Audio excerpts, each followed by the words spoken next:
What is up, everyone? Welcome to a very special edition of AoS Trash Pandas. I'm one of your hosts, Rob. This is the other host, Carson. What's up, Carson? Sorry, who? Carbleton? Yeah, that's me. That's Good. you. How are you? Yeah. I'm doing pretty good. There's a lot to talk about today. Huge, crazy news over the weekend. Skaventide released. I don't know if you guys heard about that. The It's kind of a minor conspiracies. thing. You guys just wait. It's gonna rock your socks. I'm gonna wait for people to join because we just went live. I feel like Yeah. it wouldn't be fair. I don't want people to be like, what is the crazy, thing Yeah. that happened, right? I don't know what the conspiracy is, but I do know that it goes way up to the top. Goes all the way up to the top. It goes all the way up to the top. It's true. You guys will see. This is gonna blow your minds. Okay, so first of all, Skaven died. Skaven died. I'm not sure what I said. I actually have to take off one of the headphones. Otherwise, I don't know. I can't talk. It's like, that old app where you would say something and they would repeat it back to you like a second later, and then you can't concentrate. That's what it feels like when I have the headphones on. But I'm sorry, guys. It's hot out. I took the dog for a walk, and it was so hot out, and my dog has problems when you take him for too long a walk. I won't go into it. People might be eating, but I thought he had gotten over it. Nope. So it was a really rough kind of afternoon, kind of miserable, to be honest. And I'm still kind of sweaty and I feel gross. But anyway, moving right along. My dog actually turns 3 tomorrow. I just told Carson that, so that's exciting. We'll have to. Happy birthday, Ricky. Yay, Frecky! Hopefully you. Oh. She's jealous. Yeah. She's jealous. Nobody gets to have a birthday except me. Exactly. I think this happened on my birthday too, so it's not just dogs. She's just like, Yeah. no one, not Carson, not anyone. Yeah. This way to the beach. Oh man, with my pasty skin. If I actually hold my arm up, it's gonna reflect and blind everyone. I'm pretty sure it knocked out. Oh the no, camera cold last spray. Exactly. It's gonna. Rohan will answer. It's gonna it's gonna make a lens flare, and it's just it's not a good idea, guys. So okay, first things first. We have a rumor engine, right? What do you think it is? Well, it's clearly some kind of ensoupening device where Right. it takes mini sculptures and sucks them up into a little tube, thereby making them into soup. So I think it's ogres. It all comes back to ogres. Some kind of high-tech ogre, maybe half ogre, half orc, half dwarf hybrid or Half something. dwarf, right? Yep. I was gonna say you already have kind of a half ogre, half orc in the. What are they called? They're not halflings. The Noblars? Noblars, that's it. I hope it's not half ogre. Those poor goblins. Good God. Are they just goblins that hang out with ogres? I actually don't know what they are. Oh, okay. I have probably the same amount of understanding and respect for Noblars that actual ogres do, which is that they're just dispensable and there for emergency food rations. So That's true. That's fair. Yeah. Hopefully, I mean, you do have the battle tome, so you could at some point, if you were inclined. Okay, I'm sorry. I don't know what I was thinking. So this, I just okay. Obviously, it's 40K, right? But this reminds me of the Gene Stealer cult guy that has the holographic projection of Forge World and Warhammer World or whatever, on a table in front of him. And so, I don't know, almost as a callback, I kind of hope that it's I kind of hope that it's Gene Stealer cult. Well, this one kind of looks like that terrain piece. That's like that Dark Angels piece where it's like oh, it does. The tower, right. the Bastion, or whatever it's called. Yeah, totally. That's a good call. Maybe it's Gene Stealers again, just planning an assault on a Dark Angels world or something. One can only hope. No, that's a really cool thought. I like Con Chowda. It's pronounced Chowda. Frenchie. Yeah.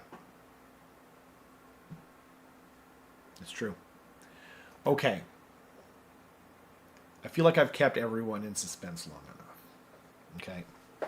So. I'm going to have a very delayed reaction to whatever the reveal of the conspiracy is, because it's like a 30-second delay for me. I'll try and... I mean... Okay. No, do it for the audience first, and then I'll make a... without knowing what it is, and then we'll figure it out from there. So we don't normally talk about anything political, right? But some things are too big, right? So there was something happened a little while ago involving the former leader figure of another country, right? I think we all know what I'm talking about. That's right. I'm talking, of course, about Queen Elizabeth II. Okay? I'm going deep, guys. Okay? And Carson, I think, is in on it. Queen Elizabeth II loved corgis. Okay. The Meat King, that's right, has a corgi. An evil corgi. Okay. So, exactly. I know what you're all thinking. Yes, Carson is either the bastard child of Queen Elizabeth II or maybe her former lover. Boom.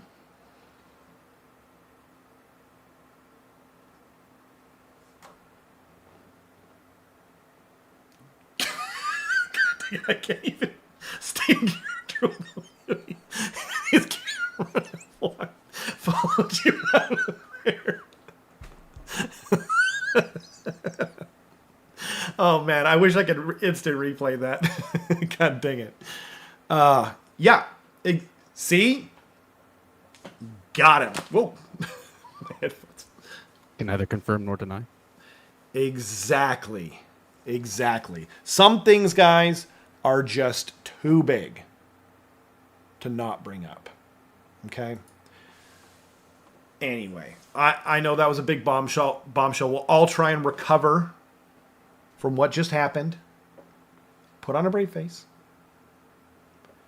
And we'll move right along to even bigger news.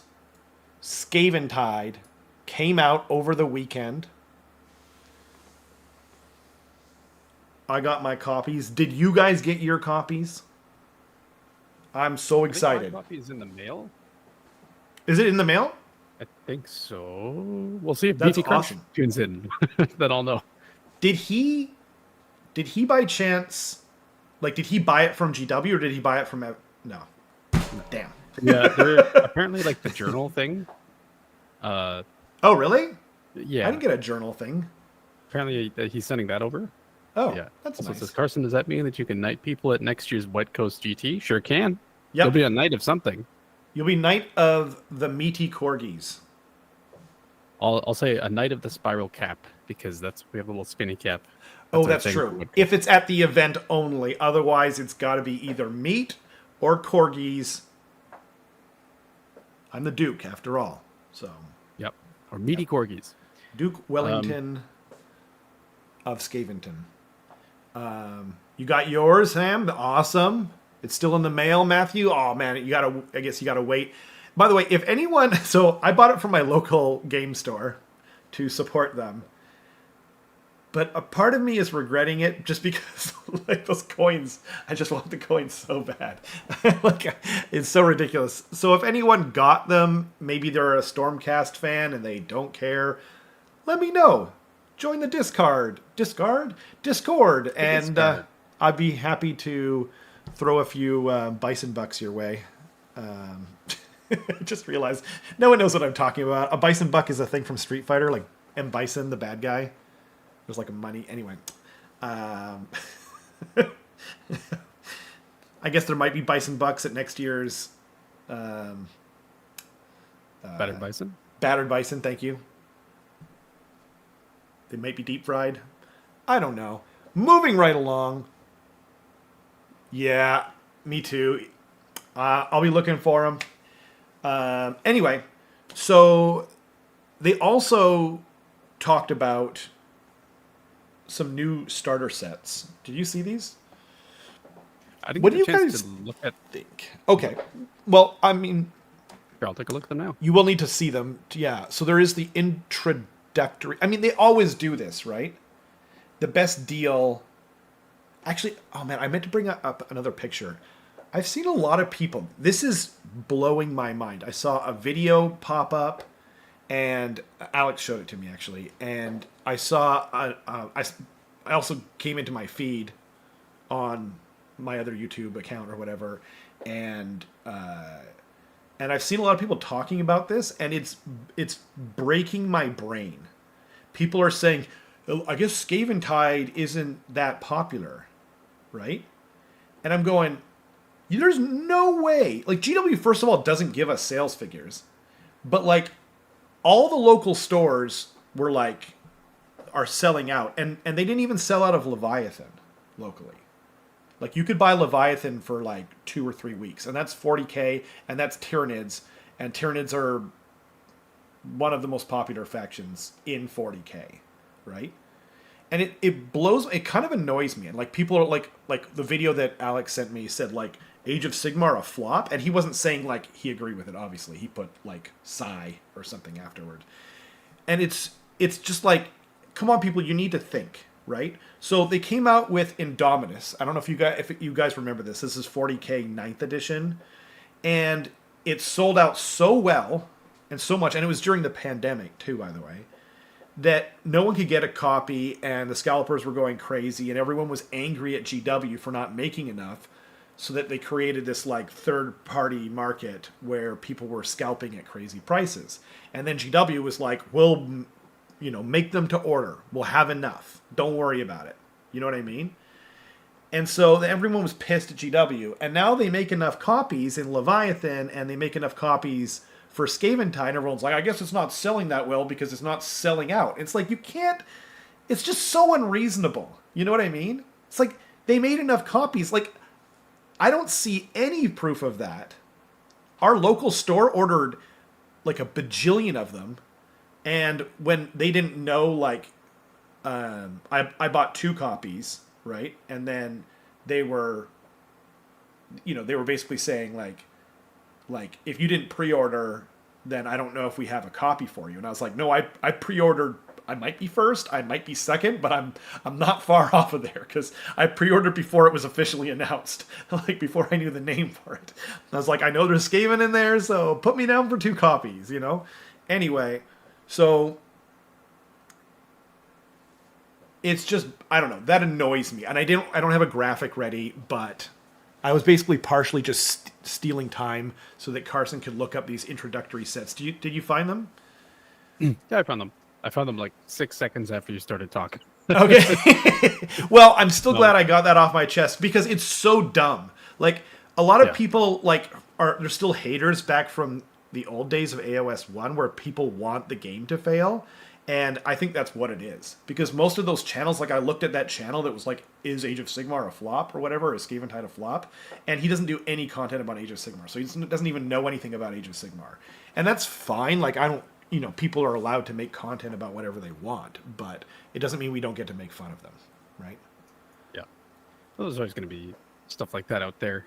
I think that, from a business perspective, ideally GW sells exactly as many copies as there are people out there that want them. Yep. and they're going to be like overshooting or undershooting that in some regard. Um, and as long as they're not like flooding the shelves with Skaven Tide, then I think it's fine, right? I would be surprised if you could walk into a store right now and see like 2 copies. If you could see one, I would kind of understand that they have like one that they're, keeping out there for people to be able to buy. But I'd be surprised if you could find 2 copies on the shelf right now. Yeah, yeah, it's really popular, it seems, and honestly, I think that's because they're doing a revamp of like Skaven. Like, I think that's largely it. We were talking about it before the show. Like my worry isn't for this edition because like I'm seeing the opposite. I'm sure there are places, by the way, where you can find them because like there were places that had Indomitus, like even after that. Like there's always going to be a store that orders as many as they can, and then they just like are in this perfect zone. Like, but never like a local store like Magic Stronghold. That place is always gonna sell out of everything. But like I found an Age of Sigmar, or not Age of Sigmar, Warhammer Fantasy Battles, like 6th edition Magic cards for Warriors of Chaos, like out in Langley at Wiser's. I found like those, like the templates, the fancy templates. That's where those gold coins are from, by the way. It's like an old Warhammer Fantasy thing. So anyway, yeah, kept the clan rats too. Heck yeah, Ratman on Rat Ogre, and some of the SCE heroes. I think part of that was from a rumor going around that GW was calling local gaming stores, asking them if they wanted more copies. Yeah, I mean, like the fact of the matter is that like, there's always going to be people who like want to hate on the game, and there's still some bitterness from what happened to the old world. But get over it. You got your old world back. Anyway. So the introductory set. Sorry, guys, that was a bit of a rant. I'm trying not to do that, but like, I guess part of the problem for me is that like, I thought when you said for a business, I thought you were talking about like the YouTube channels that are hate baiting, because I was like, it is a solid business practice. To be honest, like this channel would probably have 20,000 subscribers by now if I was just like hate baiting every week. And then the fun thing would be to do the old switch. I don't know that that's true, actually. I think that there's like, for every one channel that you see like a hate bait video for, there's like 20 that have like 3 views for most of their videos, kind of thing. And I remember when the whole what was like the big I think it was like the cull of like a bunch of Stormcast models was a big one that a lot of people were releasing videos for. There was the female custodians, that sort of stuff. Yeah. Most of the time, these videos that were being recommended to me had like 100 or less views. Oh, really? So I don't know that it is actually a very good. I think that regardless, people are going to, if someone's going to be entertaining, they'll probably draw people either way. And of course, there's a bit of luck too, regardless of if they're positive or negative, I think. That, I don't know. I've seen it on a couple of channels where like they had like average like 50, 100 views. There's this one channel that's like infamous, and they were doing Batman the miniature game coverage, and that's why I was watching them, right? And then she started doing like GW hate bait videos, and like, oh my god, like, and she's still got like crazy views, but I don't know, like there's no, like, I don't have any proof of that, but yeah, it seems like a good way to go. But I'm never going to do that. But I'd unsub so fast. It really is. Yes, I would too. Like I'm talking. I'm not going to bring up their name. I did just remember it. But like I unsubbed to them. I was super interested in their Batman content, and I really liked it. They were super enthusiastic about Batman the miniature game, and I was like interested in it. So I was just like, this is the only person I can find talking about this game. Like, here we go, But, yeah, anyway. You bought one to split and bought the Skaven portion from another friend. So I got 3. Nice. And you didn't even get a notebook. Man, this is bullcrap. I'm not sure what getting the notebook actually, like, how do you actually get a notebook? I'm not sure. That was for the local game stores. And I don't know. our local game store is amazing, but they also give like a discount. So I've heard that like GW doesn't. It tends to favor places like Strategies that don't give a discount. But again, this is just a theory, you know. Right. Funny skits that went, yeah, that's true. Anyway, so the new sets. What do you think? Yeah. Okay, first of all, what do you think about the Warhammer Age of Sigmar introductory set? It comes with a unit of clan rats, and a unit of liberators, a ruler, dice, and some paints. I think that's perfectly reasonable. It looks like it probably also comes with a little like play area, maybe. Oh, it probably comes with one of the boards. Yeah, totally. Yeah, I think that's perfectly reasonable. Do we know the price on them? That's the problem. Yeah, we don't know the price on any of these. Like, and it's kind of like impossible to know if it's a good deal or not. But as far as the contents go, assuming that this is a reasonable price, totally makes sense. Because I think that a good starter set should be something like it gives you tools that you're going to use later. It teaches you things that you're going to want to know later.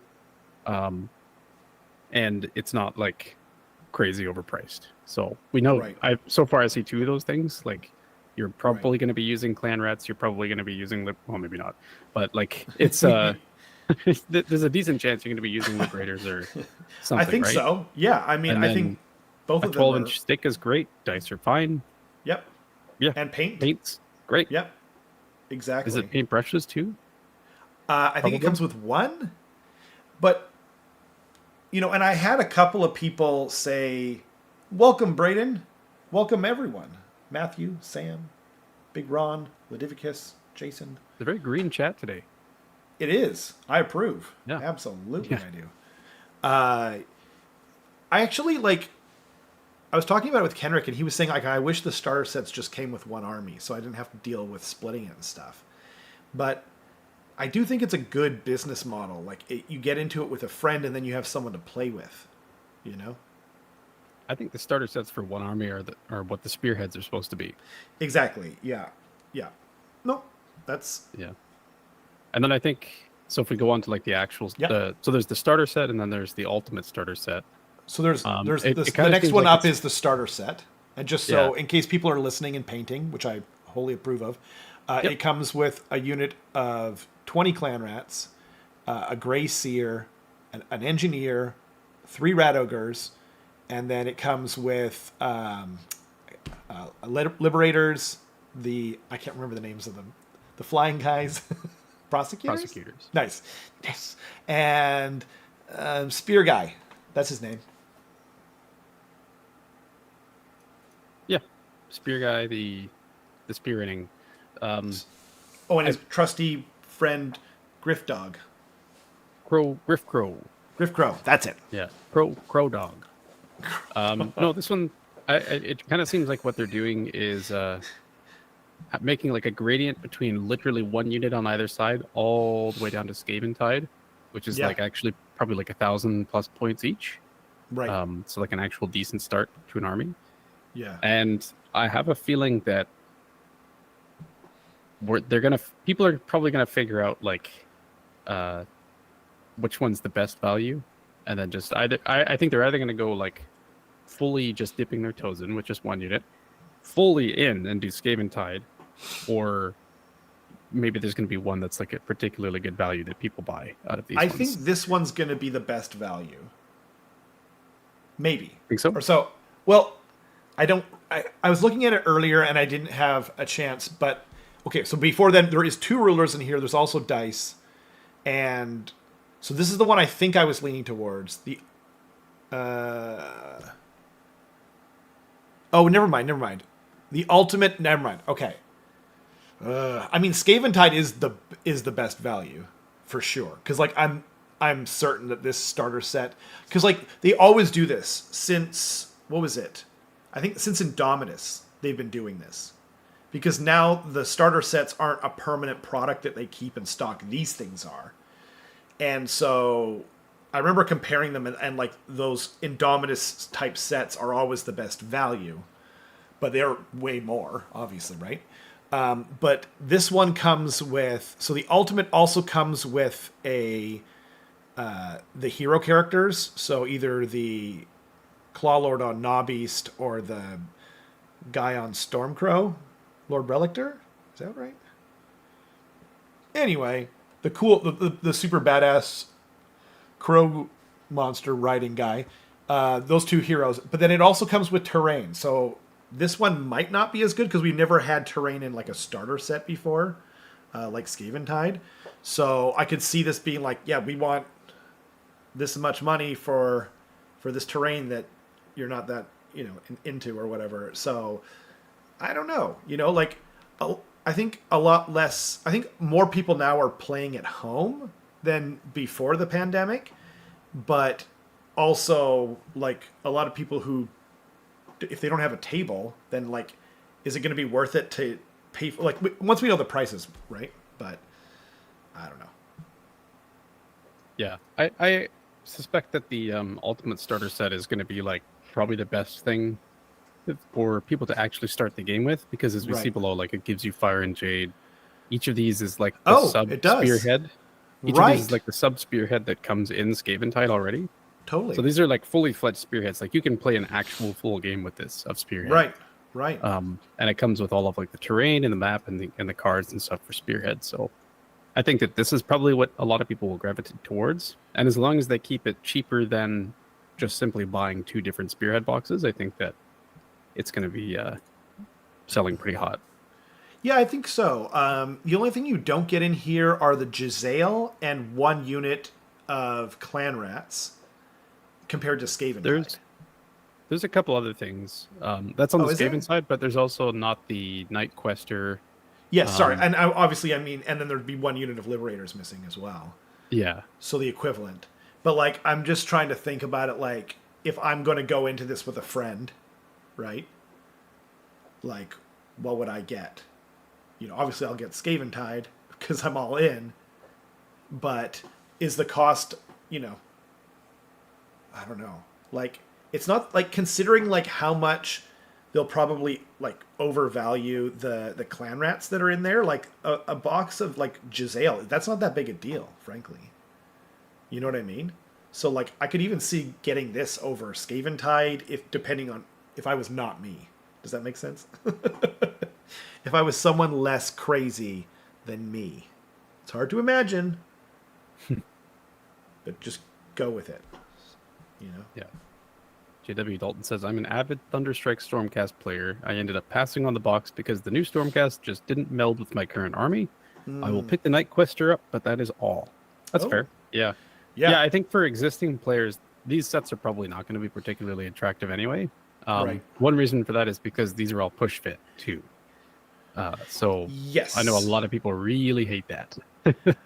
I do too. But now that, like, once you discover the trick with them, it doesn't matter. Like, the nice thing is about push fit that I've kind of discovered is that, like, they always go together well as long as you cut off the pegs.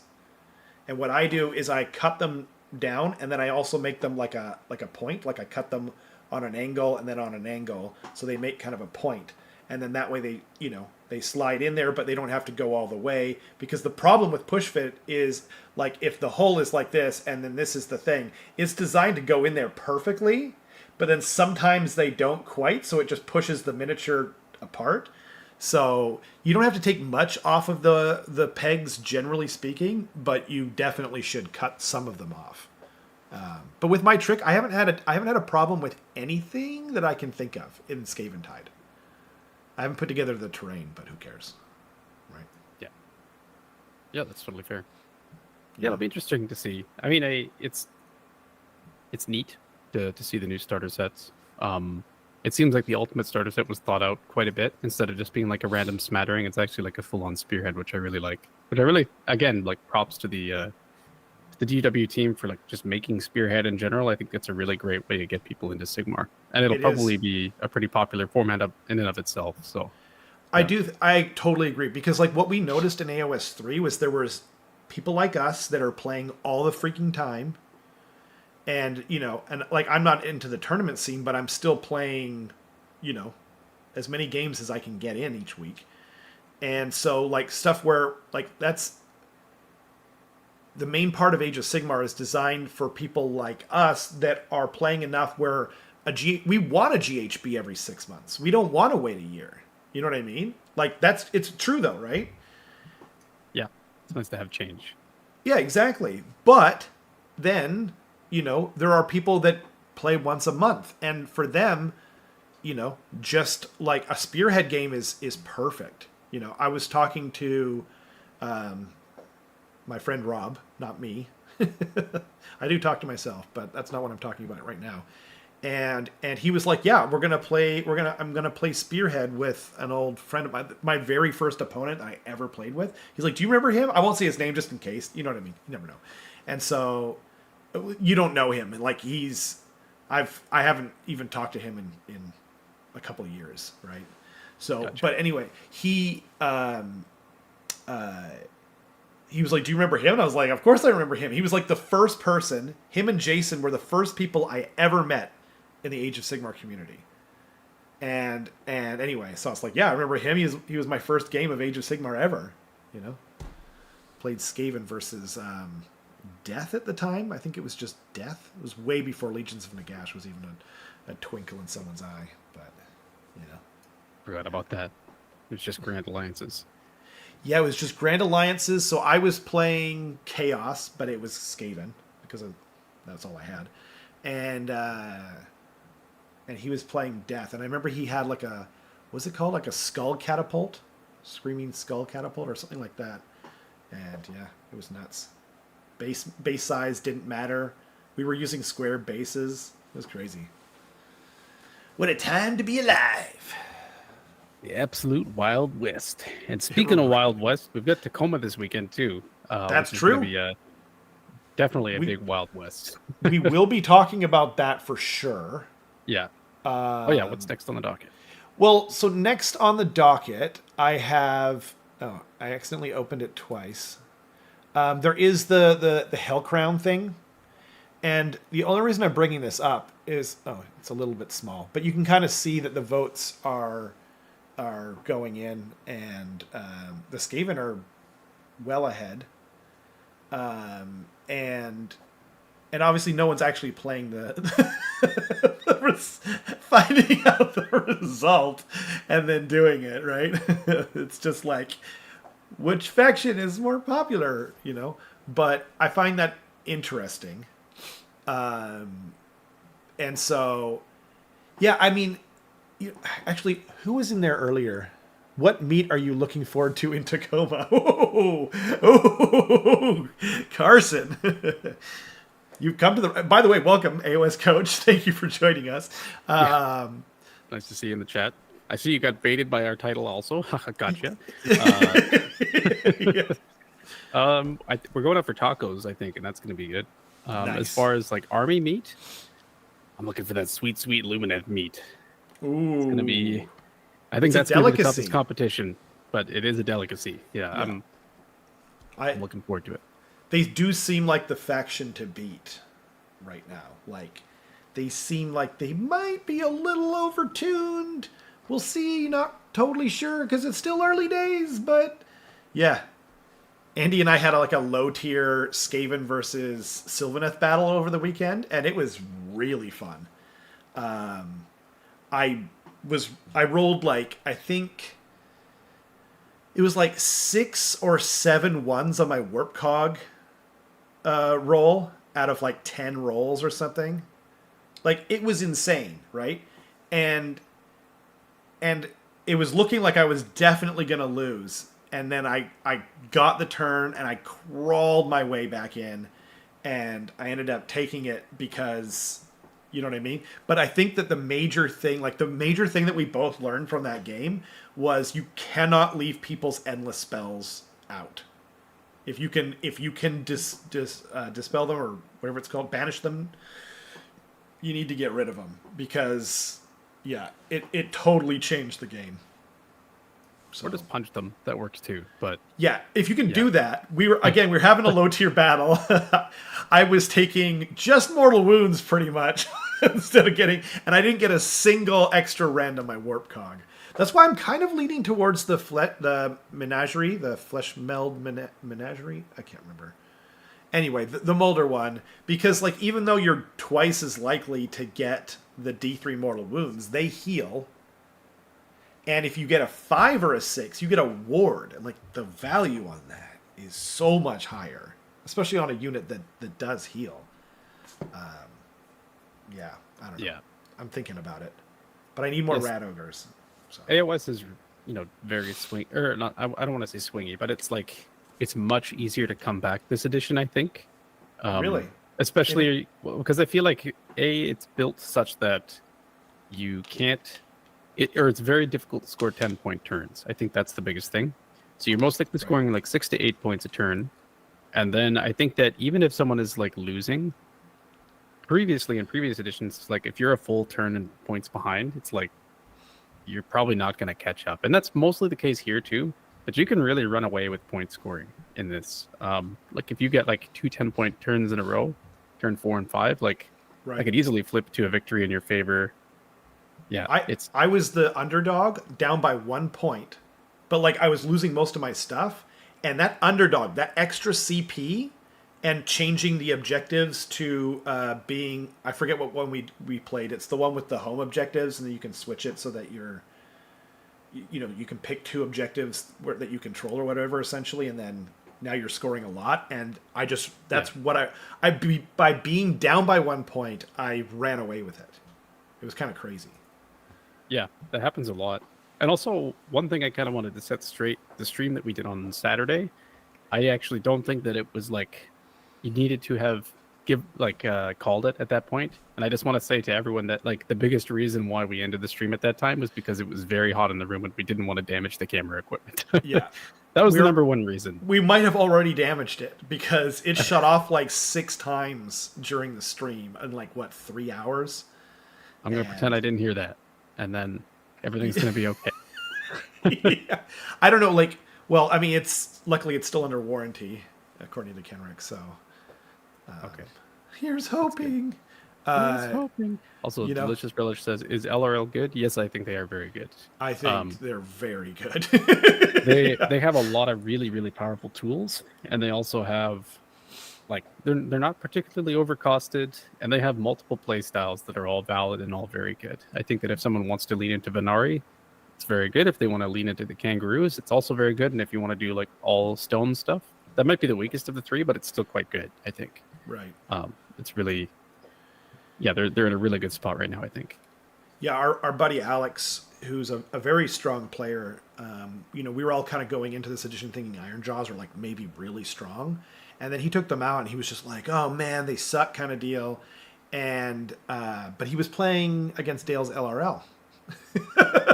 And I think that was it. And then afterward, he kind of more recently was like, I think I was looking at them wrong too, but yeah, they seem, but again, GW's trying to play into nostalgia, right? So whenever there's a new edition in the old world and old world fantasy in 40K, the elves are always strong. So they're just like, guys, we got to remind them of the good old days and make elves, especially high elves, OP AF. And I think that works.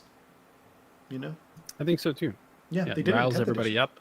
Yeah. And then all of those poor LRL players, when they do finally get nerfed, continue to get yelled at every time they bring their army to a table. It just works. It just works. It's great for everyone. They're not 10th edition launch Eldar, but they're good. Yeah, that's kind of what I felt too. They're not Eldar good, who after taking a major nerf were still by far the top army in 10th edition. But yeah. But it's super early days. Even that, it seems like they're quite strong, but even I wouldn't be surprised if they were turned out to be mid because we still haven't, the meta hasn't settled at all, Yeah. So I think after the first couple tournaments, we're gonna have a much better idea on what is and isn't strong, and even then, there's going to be locality bias where the only we're going to be seeing win rates of tournaments that, let's say Tacoma, we know that you're probably not going to be seeing a lot of people from the East Coast flying over, if any. So it might just be that because of the play styles that exist in Tacoma, a certain thing might become dominant, but it would just fall flat in a different meta. You never really know, right? It's true. And I think until we have like the first worldwide event of 4th edition, we're not truly going to know exactly what is like the most powerful. Even then, like we just don't have, you know what I mean? Like I was, okay, I'm sorry, I'm going to talk about fighting games, but it's take it up on your bingo cards. Like we're looking at the win rates and stuff for characters, and Manon is a new character in Street Fighter 6, and she has one of the best win rates at the really high end, like the 1800 and over MR rating, so like the ELO system within Street Fighter, and she is a low tier character, but she has, I think, the highest win rate 1800 MR and over. So it's just like there's obvious issues even when you're looking at these kinds of numbers. Like you just can't take just the numbers. It's just an unfortunate thing, because like a lot of factions too, like Stormcast traditionally, like they have a lower win rate because like all the brand new people are playing Stormcast. You know what I mean? And I think it's going to be like that for Skaven too. I think like a lot of new people who are we're getting just a bajillion people a day on the Skaven Facebook group who are coming back to the hobby, and like everyone's saying the same thing. I'm coming back after years to play Skaven, and so they're not going to know what they're doing. They're going to get, they're going to get destroyed. And like, so like I'm even though I think Skaven are not that great, and I think they're very hard to play, I still think that they're probably like the numbers are going to show that they're lower than they actually are. Yeah, I could see that. Could definitely see that. Also, Coach says LRL will be strong because they have excellent anti-cavalry abilities, and Cav is going to dominate the early minute. Yeah, I really think that. I think for an army to be successful, you have to be able to cross like 20 inches in a turn, probably with something. And there's a lot of armies that can kind of do that. Ogres is one of them. LRL is one of them. Slaanesh is one of them, which I think is going to be scary that people didn't really anticipate as well. Night Haunt is just like generally fast. They have one sub-faction that just gives you run and charge. It's just so clearly the best. Charge. It's crazy, yeah. And by the way, they can charge in combat already.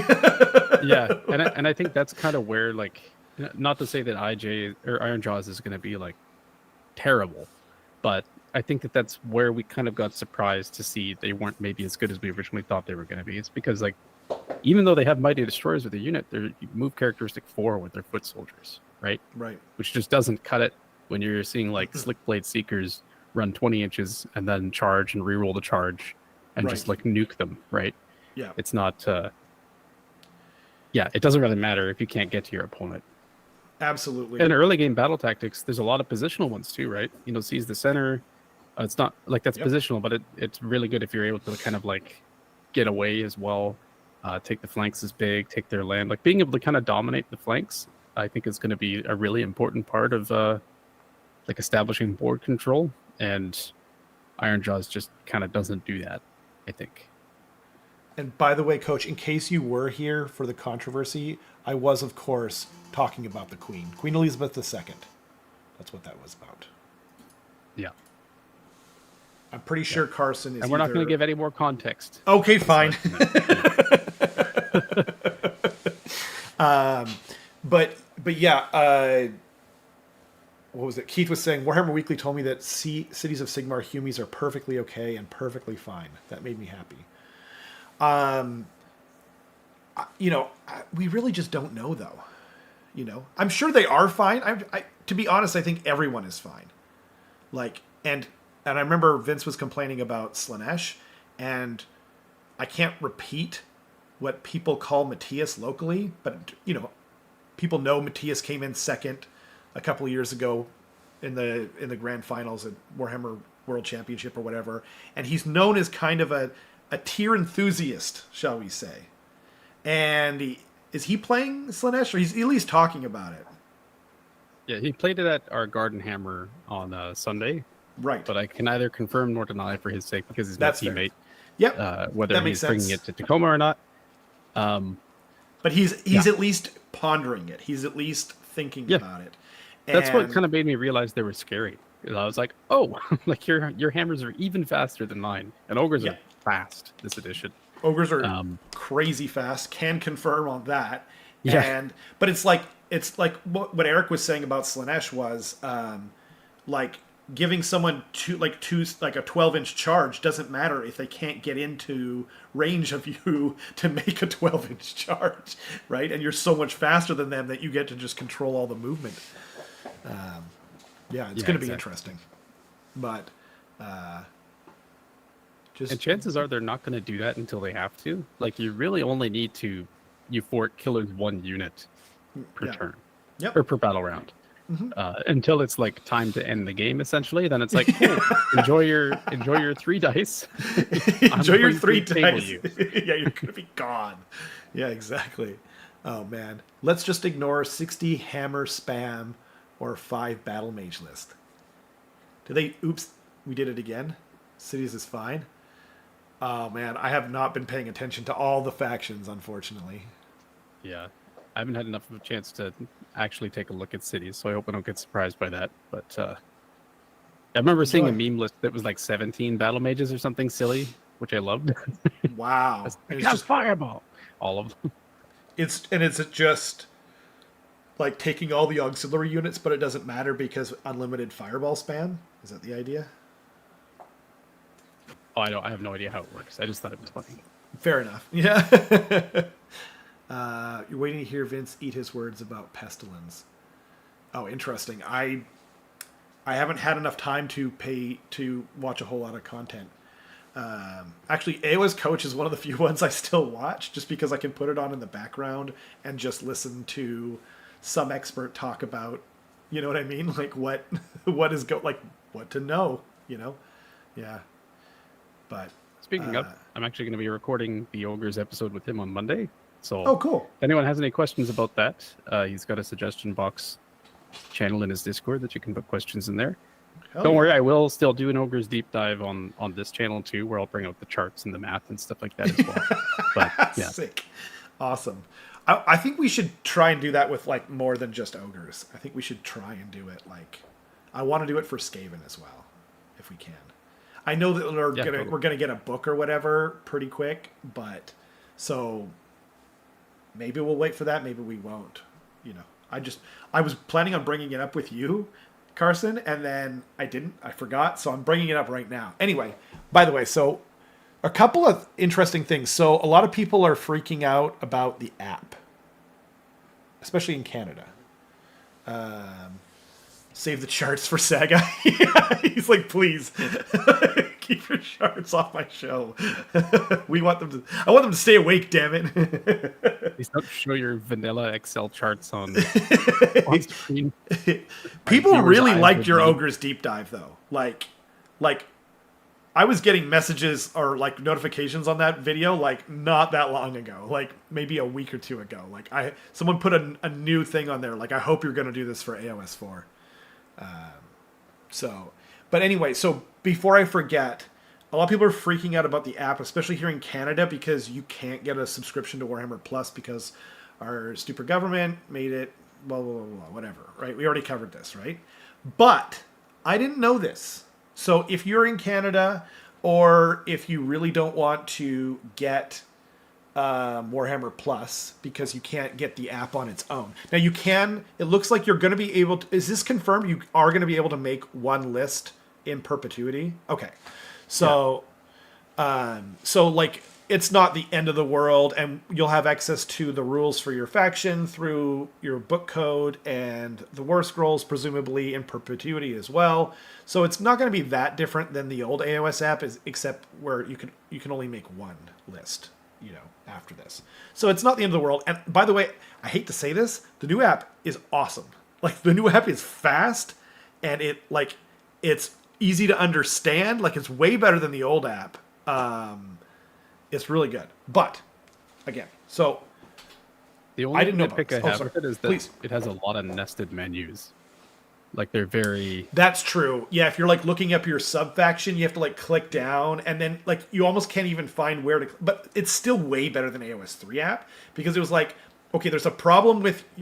You could only find... Like I could only find the... Picking my... What's it called? Grand strategy? What were those things called again? Was it a Grand Strat? Red Strat? Yeah. Grand Strat, okay. It sounded off to me. Anyway, I could only find it when I got an error in the list, and then I would click on the little like button, and then it would take me to that separate section. Like, I don't know. I just didn't think the interface was very good. We're saying we hate the pull-down tabs, too. We're actually agreeing, that's what we were saying. How is Warhammer Plus banned in Canada? It's, yeah. So basically what it is to have a streaming service in Canada, you have to have a certain amount of, I think, Canadian-made content and French-made content.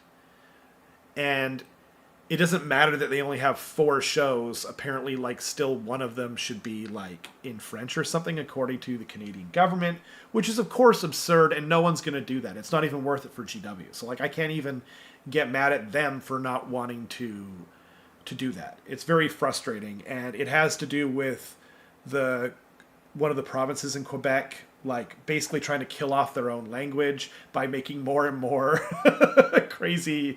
I watched a fascinating video about how, like, the Quebec government in doing this is killing off their own language, and there's like less and less people speaking French now in Canada as we go along, not just per capita but in general. It's wild.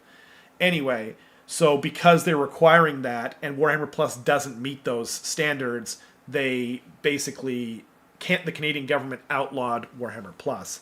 And because it's all connected to their streaming service, it doesn't matter that even if we just want access to the app and we're willing to pay money just to get access to the stupid app, we can't do that. It's crazy. Yeah. Yeah. So mainly it's the Canadian government being stupid, and then also a little bit GW being stupid because, like, they knew that was a thing. So they're essentially just went like, all of Canada cannot use this. Yeah. Sorry. Which is kind of weird. It's really frustrating. Maybe we can get Saga of Dice on Warhammer Plus. Surely that's all. I agree. AoS, see, Coach is clearly the smartest man in Warhammer. If you guys aren't subscribed to him already, I don't even know how you found us, but I don't know how you're even here, but subscribe to the man. My That'd God. be wild to me if someone is just like, oh, I'm a huge Saga of Dice fan. Yeah. AoS Coach, what's that? Wait, never heard of him. Who? Yeah, exactly. Like, there are people out there, but the only people that I think are out there are the people that I've told about in person about the channel that are just getting into Age of Sigmar. Like, there was a girl at Magic Stronghold. She's like getting into Age of Sigmar. She's trying to or whatever. And I was like, I'll teach you how to play and blah blah blah. I've got a channel, and da da da da da. And she's like, what's your channel? So she probably hasn't heard of Coach.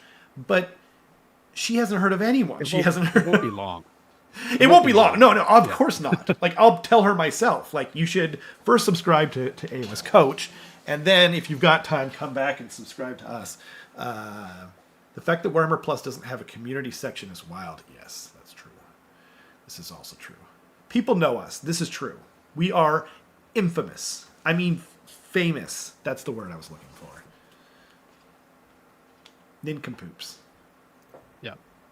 I love the level of recognition is that, like, I'll be walking around to LVO and people won't look at me and know who I am. They'll look at me and be like, meat.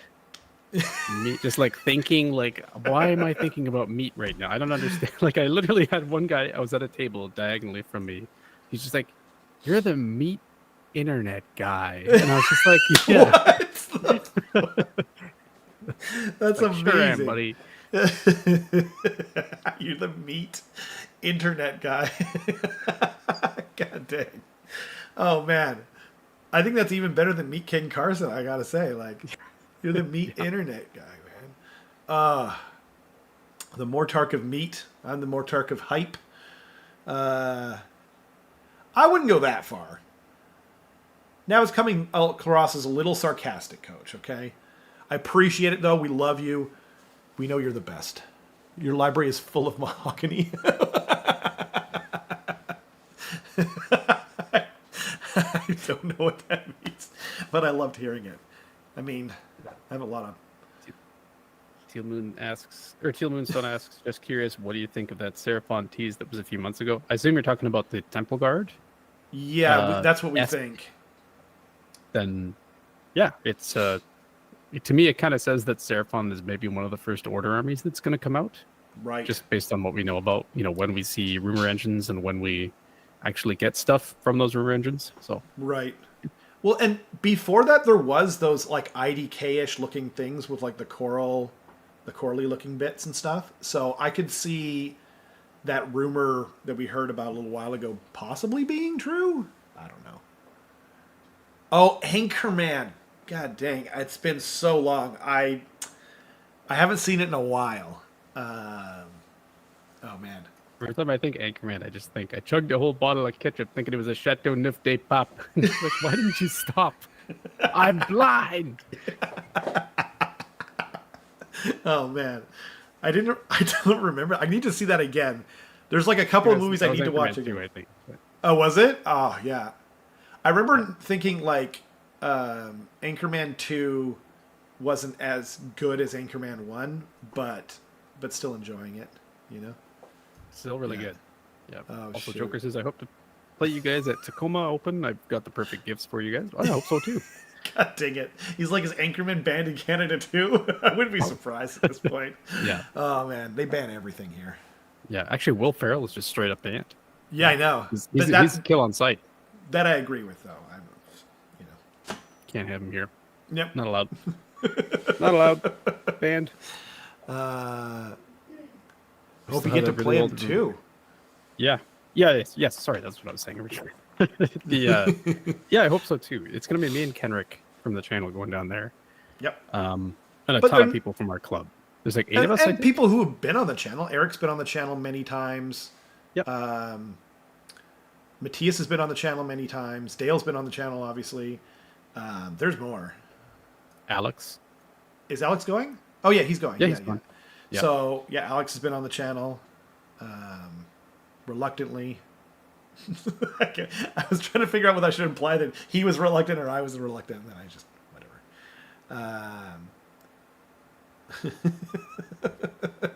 That looks like spiders. That's true. Actually, that's a good point. And didn't we hear that Gits were like, obviously we have no idea, but there was like a rumor going around. Was it Gits? Or no, it was Orcs. That's right. It was Orcs and IDK was the rumor. But I don't know. I like, to be honest, like, remember when those AoS rumors were coming out and we were like some of this might be true, but this rumor is BS, right? That might be that kind of situation. It's just an educated guess, right? Someone's wish list where 2 out of the 10 items are true or something like that. Yeah, exactly. Yep. I mean, people are pretty good at just kind of intuiting. Anyway, by the way, so the list, this is where I was going with this. If you don't want to do the AoS app, I think it's fantastic, the new one. But if you don't want to do that, or you can't, there is this thing called Listbot 4.0. You can just Google it. It's AoS listbot.hero herokuapp.com. Blah, blah, blah. It goes on from there. Just Google search Listbot 4.0. It works really well. You can just pick your faction, and because the list building is so easy in Age of Sigmar, it's very easy to do. They made a very good thing. It's all text, obviously, but okay, Yeah.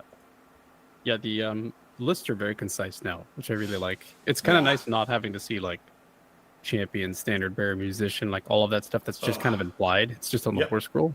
Yep. So very excited about that. Also, Coach asks, question for you both. What do you hope to see over the next 6 months for AoS? Oh, man. Okay. Well, wait. Are we including the fact that obviously we're getting a Skaven book with a bunch of Skaven stuff? That goes without saying. Yeah. If I can only pick one thing, that's it. Right? Give me more rats. Okay. So we heard about Einith Deepkin, right? Possibly coming. And so I've been thinking about this a lot, because they're definitely my second favorite faction, right? And I hope you don't mind if I'm going first, because I definitely I've actually given this a decent amount of thought. So I know I've got a lot of rats coming my way, and I'm blissfully happy right? I'm just digging into rats, and that's all I want to paint for the next little while. So the problem is, though, is that if, like, my natural inclination just kind of goes, well, I want Idoneth next, right? But the problem is I'm going to be knee deep in rats for the next long time, and I won't have time to paint Idoneth, right? So then I don't know if I want Idoneth right now or not. Like, I kind of want stuff that I don't want, but if it's like choosing between getting like an expansion for Idoneth and getting and you know, like, right too soon and just not getting it all, obviously I'm going to pick too soon because I can just, you know, buy him now and let the painting sort itself out later. So ultimately, because I'm like a Skaven player and I went so long without new Skaven models, I still want new Idoneth models, because that would just, I would feel safe knowing that they were getting new stuff, that we're being supported, and we're not fire slayers, you know, because those poor bastards. Yeah. So. Poor bastards indeed. I've also thought about this, and I don't really know. Like, it's really easy to say that you just want to see, you know, your favorite army. It's a very uninspired thing to say. To be honest, I'm scared. Well, but like, I mean, like, it's fair to say, like. Yeah, totally. I would like to see. Yeah, I would love to see new ogre sculpts for sure. But here's a question for you, though. On that note, do you want to see the ogre book soon? Because there's like. Right? Yeah. No. Exactly. Yeah. Yeah. Yeah. Because there's definitely like an early edition syndrome where like your book just kind of gets left in the dust as far as like the meta goes. That's it's not just that though; they usually haven't figured it out by then. Like if you look at the IJ book, the War Clans book, like a lot of the stuff that we had later on, they didn't get. Like no one had special rampages. And then by the end of the edition, if you didn't have special rampages, you're like, what the hell's going on? Right? Yeah. Yeah, I would like to not see ogres in the first 6 months. I think halfway through the edition's totally fine, like a year and a half. Or even a year. Probably even totally a year. Fine. Yeah. But first 6 months would kind of scare me. Yeah. And then I think from like the competitive point of view, I'd really like to see them expand on the meta watch. They've kind of been like kind of ramping up a little bit more and more. You know, they started by just giving us like an article with some win rates and stuff. Then they did those videos with Matt Rose where he kind of explained like how they actually balance things. Right. I would like to even see like if they can release more data to us, that would be nice too, because there's a lot that goes behind a win rate. And there's a lot of other, you know, websites and organizations that are doing a really good job, like, you know, Honest Wargamer, Warhammer. Even ITC itself is just like pure data, essentially. And you can definitely follow those things. But it would be nice to see like a little bit more from GW themselves. Well, I mean, if for no other reason that they're the ones who are balancing the game. Like, we can all say whatever we want, but at the end of the day, like, they're going to keep nerfing gets. You know what I mean? like we can point at their own stats saying that they're under a 50% win rate. And then, but they're going to keep nerfing them, right? So it's like, that's why I think it's actually important that they tell us how they're going about making these decisions. And then, as long as people don't go too crazy, you know, as long as people keep it in context, and then we can like hopefully kind of go to them and be like, hey guys, like, did you think about this? Because it's like. Imagine, like, remember that I brought up the whole, they're balancing, you know, or no, they're not balancing.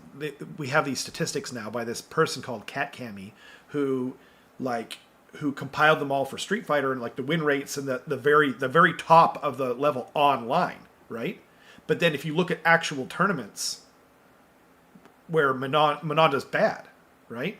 So it's like, if they were to do something similar, and they could be like, so we were looking at these stats, and then this is why we're not buffing Manon, where she looks quite strong, and then we could be like, but look at the actual tournaments, the offline tournaments, like that's what you should be looking at. We could have that kind of conversation with them if they just told us what they're thinking, but as we don't largely know, that would be amazing. I don't think it'll happen. Yeah. Maybe not. Maybe Maybe, not. but there's That's a the chance dream. that it becomes a little bit more transparent. Right. That's really the only thing that I would like to see. It's just nice to say. I don't even expect to be able to have input, Right. because there's Right. a very famous saying in the games industry, which is that players are extremely good at pointing out problems, but extremely bad at suggesting solutions. Yep. And you will have an absolute tsunami of bad advice It's if you so allow true. players to like really speak their mind about like what you should be doing. Yep. But the fact of the matter is like if people say Spider Fang is like the most frustrating thing to play against, like you can't deny someone their feelings and their thoughts, right? Like Yep. if that's like the overwhelming suggestion, that's just an example. That's not the case. But like No, if I that's the agree. overwhelming consensus, then they kind of have to change something. But how they actually change it is up to them. I would just like to see like how they're weighing these things. That would be fantastic. Yeah, like you don't want. It's true when they talk about this in like the literary community as well. It's like if 9 out of 10 beta readers say there's a problem here, then they're almost always right, but they're almost always wrong about what to do about it. And it's the same kind of thing, I think. You know what I mean? So, yeah. And like, but you know what I'm really glad about? I'm really super glad that they brought the points up. So you get less stuff in your list. Because otherwise it doesn't leave them with like a place to go. Right? So, yeah, so I'm super happy about that. I want to see, you know, because then if you're going to buff something, it doesn't have to get too crazy. Because like we've already, like Gits are kind of already in that zone where you've got like a lot of squigs now, right? They're one of the few armies that went down in points because they lost a wound, but yeah, we'll see. Then we have gluttons that went down in points too. I wonder what's going to happen there. Yes, I don't understand that one. I gotta admit, I don't. There's a few I don't understand, but I'm happy for you, buddy. Like the contrarian. Well, I don't know because I don't have like 42 gluttons, nor do I want to paint that many gluttons. So like the Nope, nor should you. copium in me is just like, surely that's not the best way to run ogres. Surely this other like mixed approach is going to be better, and you need nuance and blah blah blah. But in reality, Mornfang. it might actually be that if you just Yeah. shove like 170 wounds worth of gluttons in someone's face, then there's not a lot that they can do about it. They're fast, they hit hard, and they take objectives well. Like, Yeah. I'm not totally sure what you do. We'll see. Like, there are people out there with that many gluttons, so. Oh, I know. I had a lot of people reach out to me being like, "Do you need to borrow gluttons?" Yeah, that's right. That's right. Yeah, I forgot. No, it's fine. You do have a thing for having your own army painted by yourself. Yeah. I To don't the know why point where I said it in even such a started confusing way. painting the manifestation lore yesterday, and it's actually done. It's the fastest I've probably ever painted something. Well, and you started using your airbrush. I did, yeah. I don't know if anyone can hear that, but I was clapping. Oh, that's good. Good to know. They look amazing, by the way. Like, don't take this the wrong way, but you should definitely continue to use your airbrush. I definitely will for the manifestation lores, but I think some of them look Carson. better out of focus. So Oh, that's fair. I've had that too, where it's like usually, like if I take a picture on my phone, it looks 10 times worse. But every now and again, I'm like, oh, that's actually hiding some mistakes that I know about. yeah. I mean, that's fair. Yeah, I was kind of hoping that I could do like a quick job on the manifestations themselves, just leaning into the airbrush, and then I'll do my regular basing thing, or did my regular basing thing, which hopefully like hides it. It's like, look at the bases, don't look at and the spells. It looks good. Trust Dude, me. I don't know, man. Like they looked really good, especially the Gravetide. The Gravetide I'm happy with. I'll post pictures in the. You literally Discord. only put a picture of the Gravetide, and then the shackles were like way out of focus in the distant background, or maybe I just didn't see it. I don't know.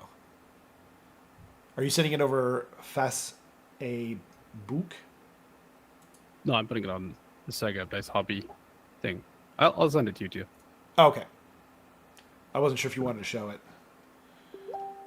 I do have pictures of... Dude, it looks so good. That's totally in focus. I don't know what you're talking... Actually, I should probably just show everyone, huh? Open image? Ah. What is going on? Why did everything go away? Can you hear me? Okay, good. Yep. I don't know why. It literally took everything and just dumped it off the screen and I couldn't see it. Okay. Boop. Doop. Yeah. There we go. I went with the primal energy one for Tacoma, and I'm super happy I finally painted and based them. Yeah, I actually think there's not like a bad manifestation lore. I think they did a good job at balancing them. They all kind of have different tools. I think that there's probably like two kind of correct choices for like the top choices, Right. but that's because actually I might as well talk about this here. Like the manifestations, some of them are just straight up broken as far as how they move. Yeah. So Now, 3 examples. Before you get into it, do you think that's a mistake, or do you think it's like intended? I don't think it's intended, but I think that it's a hard mistake to correct when you really think about it, because there's something that they were trying to do otherwise. So there's three main ones that it's a problem with. You have the Purple Sun, you have the Gravetide, and you have the Aether Void Pendulum. The issue is that they have their own move actions on their war scroll, and they say absolutely nothing about moving into or out of combat. Right. And so what you can effectively do is you can use your Gravetide to just like move 12 inches into combat. Like you can effectively like murder lust something with an endless spell. You can do that with the Purple Sun. And the biggest problem is you can do it with the Pendulum, which can move in your opponent's turn. It has an 8-inch move, so you effectively have like however wide the Pendulum is, plus 3 inches on either side of just a complete no-go zone. Otherwise, it's going to move up and pin the model that you're intending to charge with. Because if it does pin you, then you can't charge in your own turn, right? Because it's within 3 inches. Yeah, because it's a predatory endless spell, or whatever they call that now, because it moves. Yeah. If it's a static one, then you can, but yeah. Huh. And then if it's in your turn, you can be preventing like redeploys. You can be preventing counter shooting. You can pin like an archer unit or something like that without having to charge it, which is really, really powerful. So I think that probably those two lores are going to be really popular. The Morbid Conjuration is probably being like the most popular. But yeah, Warpstone Enjoyer says endless spells aren't units, so don't stop charges. I thought not true. Predatory endless spells, which have move characteristics, count as units for the purpose of being in combat, charging within half an inch of them, and a couple other things too. But basically, they're treated as units for pinning things essentially. So not great. Also, Nick said, I've been finding the primal one works well for my Seraphon build. I'll explore more after Tacoma. It's really solid. Yeah. I mean, you get access to healing. Ravenex does a lot of damage. It can't be banished. It just takes damage. And then what's the Ravenex can't be banished? It just takes 6 damage. Oh, okay. Like Purple Sun. Yeah. Whoa. Cool. Like Purple Sun or Grondspine, or there's a couple of them that do that. Right. But Ravenex is, I think, the cheapest one that can do that because it's casting value 7. And then you have the Burning Head, which is actually pretty good on a casting value 5 as like a counter deep strike piece, because you can like cast it in your opponent's turn and then deny them a spot to deep strike because it's like a 9-inch bubble around it that you can't set up in. Right. So, yeah, there's going to be a lot of like endless spell shenanigans. I'm going to have like probably a 5-minute chat with each of my opponents at Tacoma being like, hey, these can do this. Be very careful. I'm going to warn you now that this is a thing. And probably do a little spiel about like coherency too, just because there's a couple things that are really going to catch people off guard. Wow. Yeah, that's a good idea. Always a good idea to, kind of give your opponent some warning and whatnot. By the way, doesn't that Gravetide look amazing? My Gravetide has Skaven heads instead of skulls. Nice. Or wait, is that a good thing or? I mean, I guess they would just cast it over their own unit, so that makes sense. I like it. I can dig it. Can He says, I always run a mix of various units. It's way more fun and interesting. Also, when one gets nerfed, it's not your whole army that spammed that one unit. I feel the exact same way. I've been talking to a lot of people who are talking about running, and like this isn't directed at anyone because I've literally have met many people talking about running a lot of Giselle. Some of them have been, it doesn't matter. And yeah, like when I'm not sure that they're as good as like we think that or hope that they are. Like they were kind of the stars of the show in my game against Andy, but you know, I don't know, man. I'm not sure how good they actually are, and you know, yeah, if they go up by what, like 20 points, then your whole freaking list goes up by like 200 points, depending on how many you got. So, yeah, I mean, and a lot of people are running a lot more than that too, by the way. So, yeah, I'm not sure. I'm kind of the same way, but I do want to get more. I think I do want more rat ogres because they're like, I don't know that I don't even think that they're that good, but I just like the idea of a bunch of rat ogres in the flesh meld menagerie running up the board, and you know what I mean? Like it just seems cool to me. That's my reasoning behind that. Yeah. Yeah. Don't need much more than that. What I mean, like 12 rat ogres isn't crazy. You know what I mean? No, that's actually rat ogres are pretty good value. I think right now I think they're okay. They can slap pretty hard, and they have some shooting. They can come back. Yep. Yeah. And they have and like in the menagerie, like they can be pretty hardy guys, you know. So yeah, I've noticed though that like at the list building level, there's like some armies are stronger than others. You know what I mean? Because it's like, man, Nighthaunt look awesome, right? And part of that is just their sub-faction works for their whole dang army. It doesn't matter who you pick. Your whole army gets like amazing movement, right? Like back in the day, I used to talk about how amazing clan rats were just because they could retreat and charge. And storm vermin, same. I mean, clan rats primarily though, right? And so just from that, and Nighthaunt can run and charge, retreat and charge if you pick that whole sub-faction for their whole army. By the way, they're ethereal, and it doesn't matter. I'm getting out of hand here. You know what I mean? So, but then if you look at like Skaven, it's like, okay, if you take the warp cog, this only works on your scryer units. So, you know, and it only works on up to 3 a turn. And and by the way, it can also hurt you. And if you rob, it'll hurt you every single turn. For maximum damage most of the time, by the way. So, so like I'm noticing that there's like a bit of a balancing kind of thing going on. Whether it's good or bad, I'm not sure, but yeah, it's kind of an interesting. Yeah, there's a lot of stinker sub-factions. Asri is right. By the way, I did not realize how bad the FEC one was until I like sat down with Matthias and we like started playing a game or whatever. And then I'm like, wait a minute. I can only get a noble deed point if I'm wholly within your or outside of my territory. So I have to be on the other ass end of this board before I can get anything from this entire thing. Like, what is going on? Like, this is trash, right? Like, make it in your own territory. And then it's like, okay, it's punishing you for leaving or something. But like, my God, that one's bad. Yeah, the FEC ones are kind of just bad in general, I think. But that barricade, though, the more I thought about it, like, is actually an extremely good endless spell. The endless spell is sick. Yeah, the endless spell's amazing. And so is the Corpse Mare Stampede. I actually think that one's pretty good.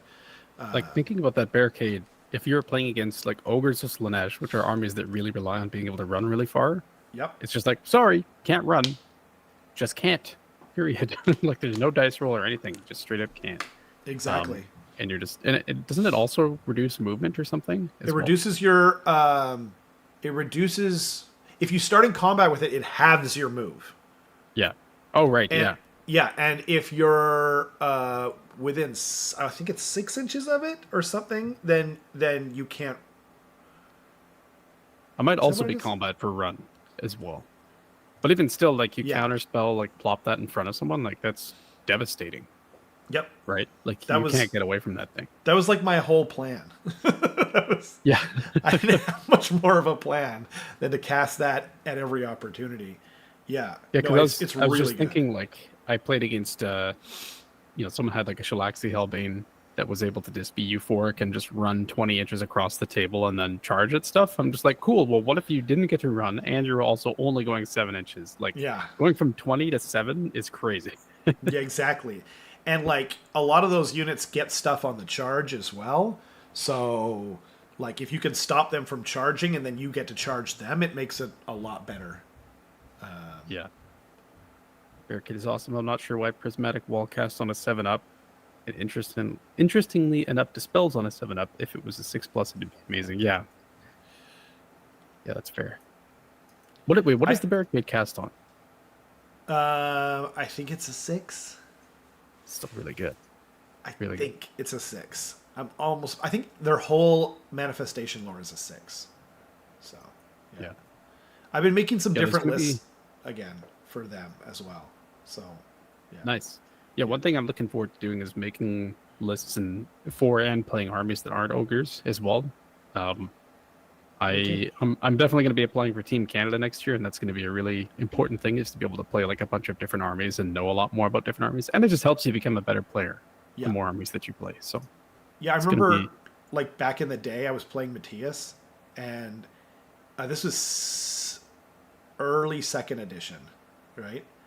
And I was playing my son's Nighthaunt army, and it was the first time playing it, and I was like, yeah, I'm gonna do the shooting attack, and then I charged in with the black coach, and I'm gonna do this other attack, and he's like, you can't have both of those equipped, you have to pick one or the other, and I was like, what?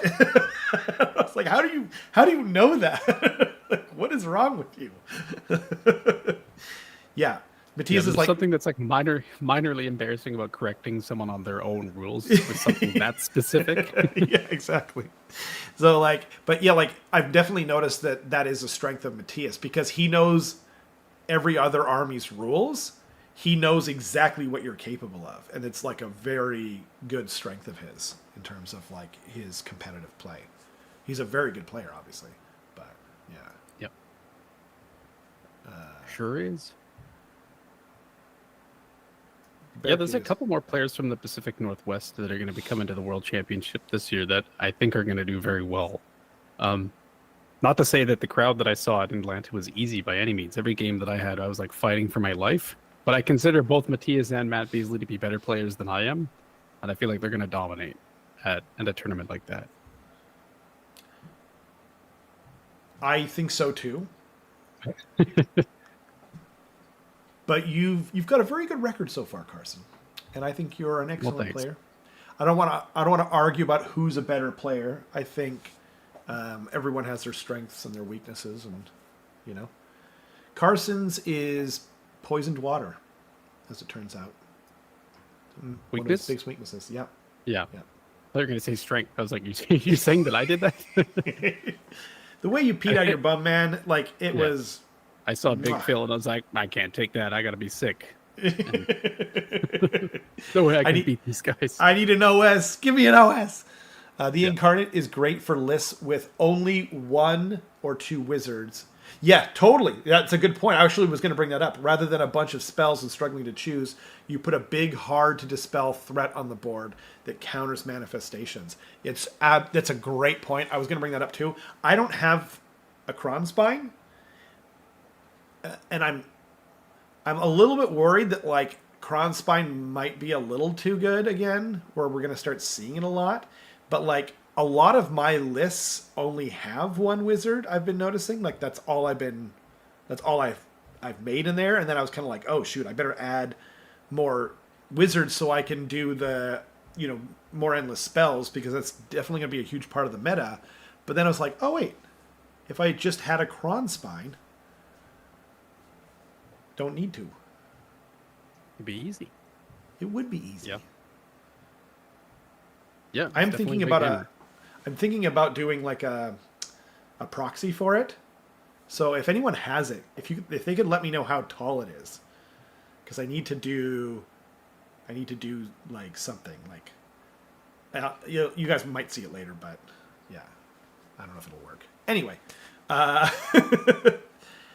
oh, by the way, interesting that the Zeech Regiment of Renown lets you take manifestations and pick manifestations. Yeah, I didn't know that about that Bahamut. I know you're a huge fan of the Zeech one. That's crazy. I'm assuming it lets you take the Zeech endless spells like it used to. Huh. That'd be kind of cool. Neat. Yeah. Yeah, the simulacrum, the sigil, and the other one. Um, right. Simulacrum's the giant birds. The burning Yeah. sigil is the one that creates spawn.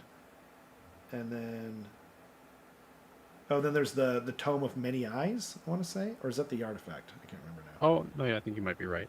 Or it is like a book thing. It's a book, yeah. Yeah. Yeah. The tome of many eyes might be the. Oh, sorry. Yeah. I was just gonna say, Kronspawn and Morbid are going to get nerfed hard. Why the frick is one lore so good, and why is the best spell in it Shackles of all things? I don't know that Shackles is the best one.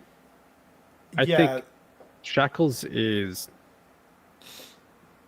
good. Shackles is interesting. It's good. It's definitely really good. I was looking at Shackles too, but as you pointed out about the whole movement shenanigans that's currently, Gravetide is really good. Purple Sun's really good. They're all really good. That's the problem. Well, Maelstrom, you can shoot yourself in the foot really easily with it, but right. Otherwise, they're all really good, I think.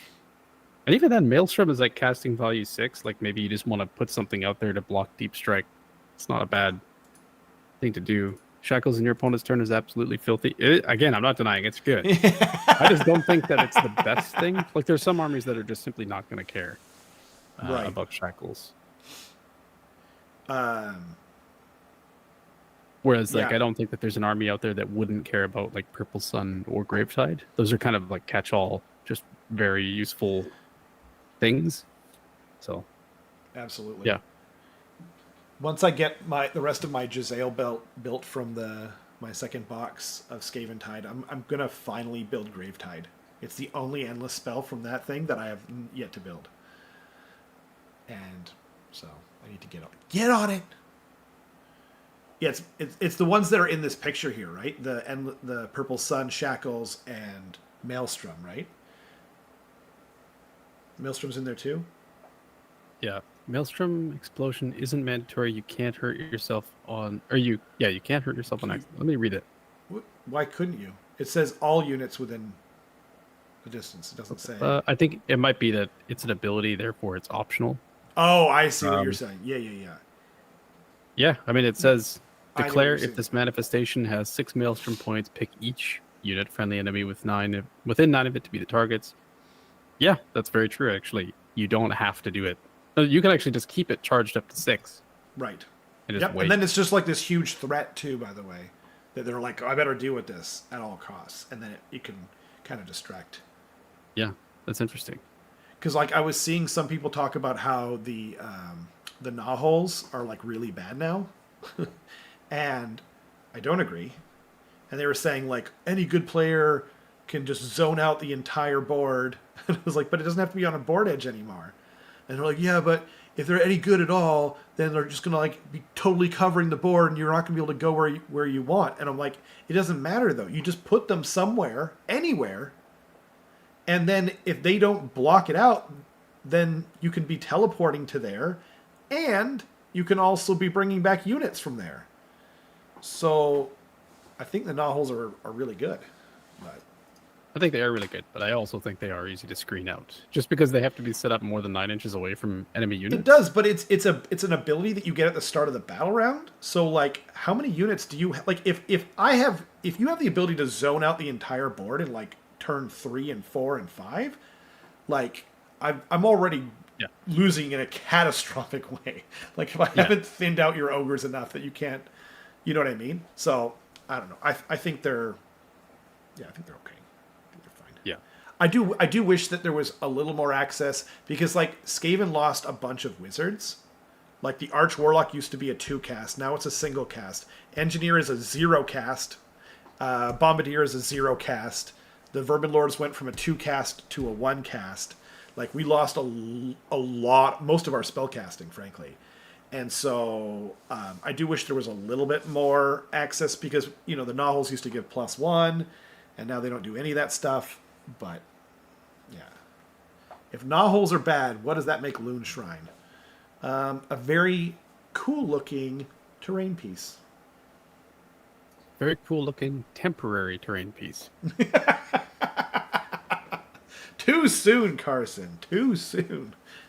I mean, with any luck, yeah. I was gonna say with any luck, get a book soon. But you know what? You probably don't want that either. I don't think anyone wants a book too soon. Yeah.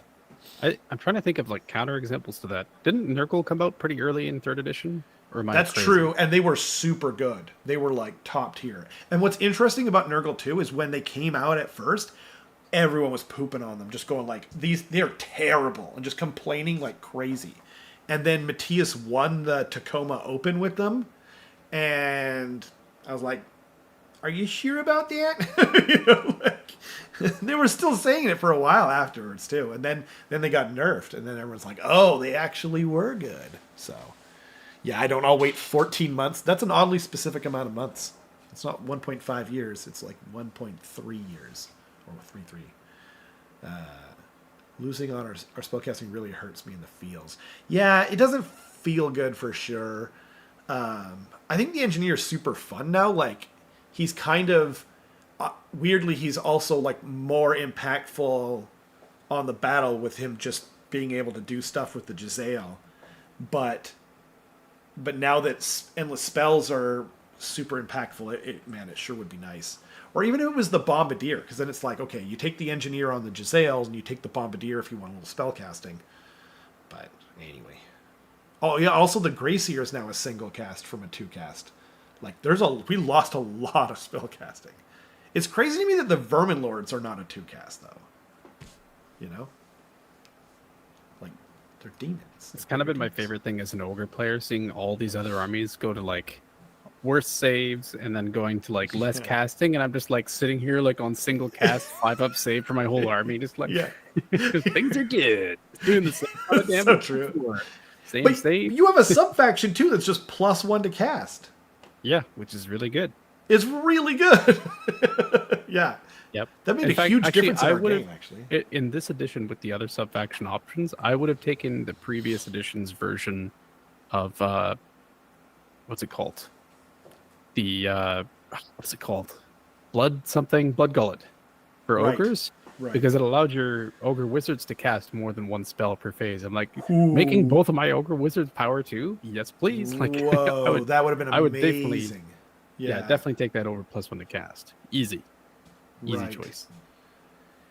Yeah, and there's a lot of confusion too over the whole like, you can't banish in the other player's turn now, because that was huge before, and your banishes take away from your spell casting, not your unbinding, and so it's like it's kind of confusing for a lot of people, but.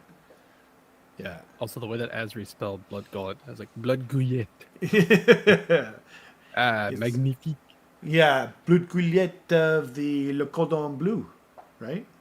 La Ogre Matribes. You did that pretty good. You have faction terrain. I have a great cannon. It just works. Yeah, for who? It's so true, though. You're like, man, Keith, you really cut him to the quick. How many wounds does the Loon Shrine have, Ledivicus? I probably don't want to know. Honestly, it's more than most. I think it's like 15 or 12 or and that's what I want to say. Still on a 4-up, and it can't all at defense, etc. But Cordon Blood. That's good. Grayseers, being elite wizards for more than 30 years, got noped. Yep, they sure did. Sigmar ain't even been around 30 years. I think he was like, I think he's been around in Warhammer almost since the beginning, but he was like the barbarian, like king or something like that.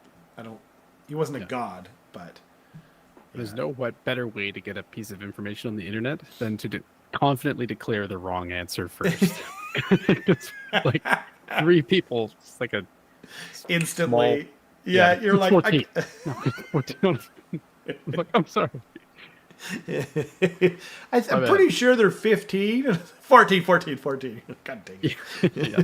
I just waited. It doesn't have a 6-up ward, right? No, I don't. A lot of them don't. No, I know, but I know all the endless spells do, but yeah. I'm not getting them confused. I was just hoping. It's just copium.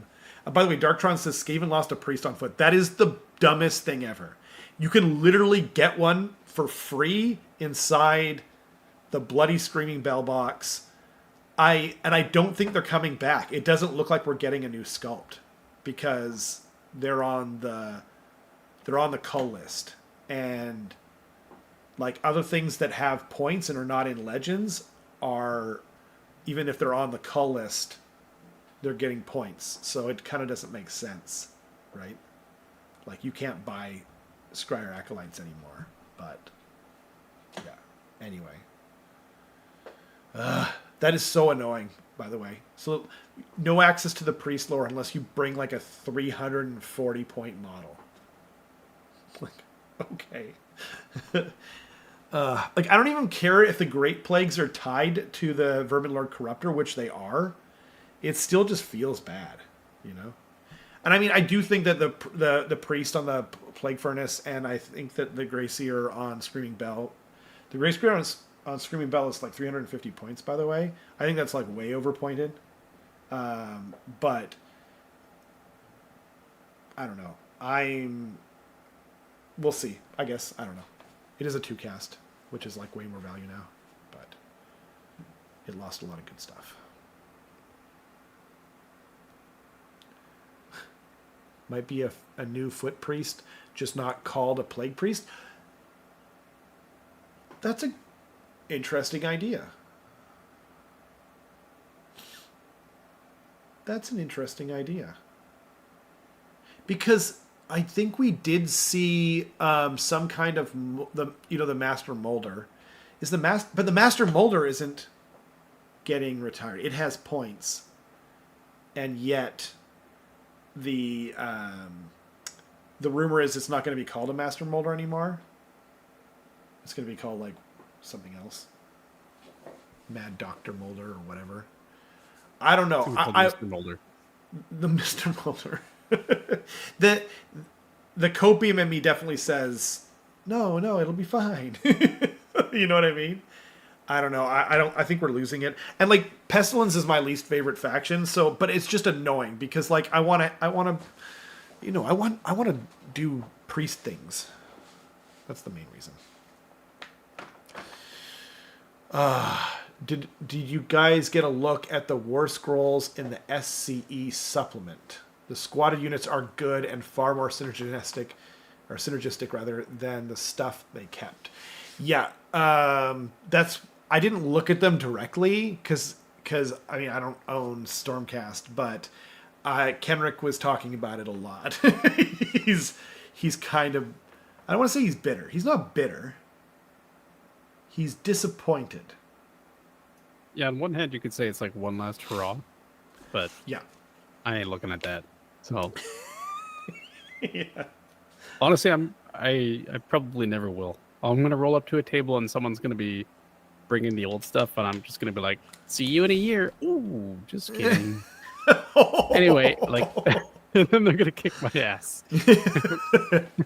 Yeah. By the way, I'm from Sagaofdice. That's Sagaofdice.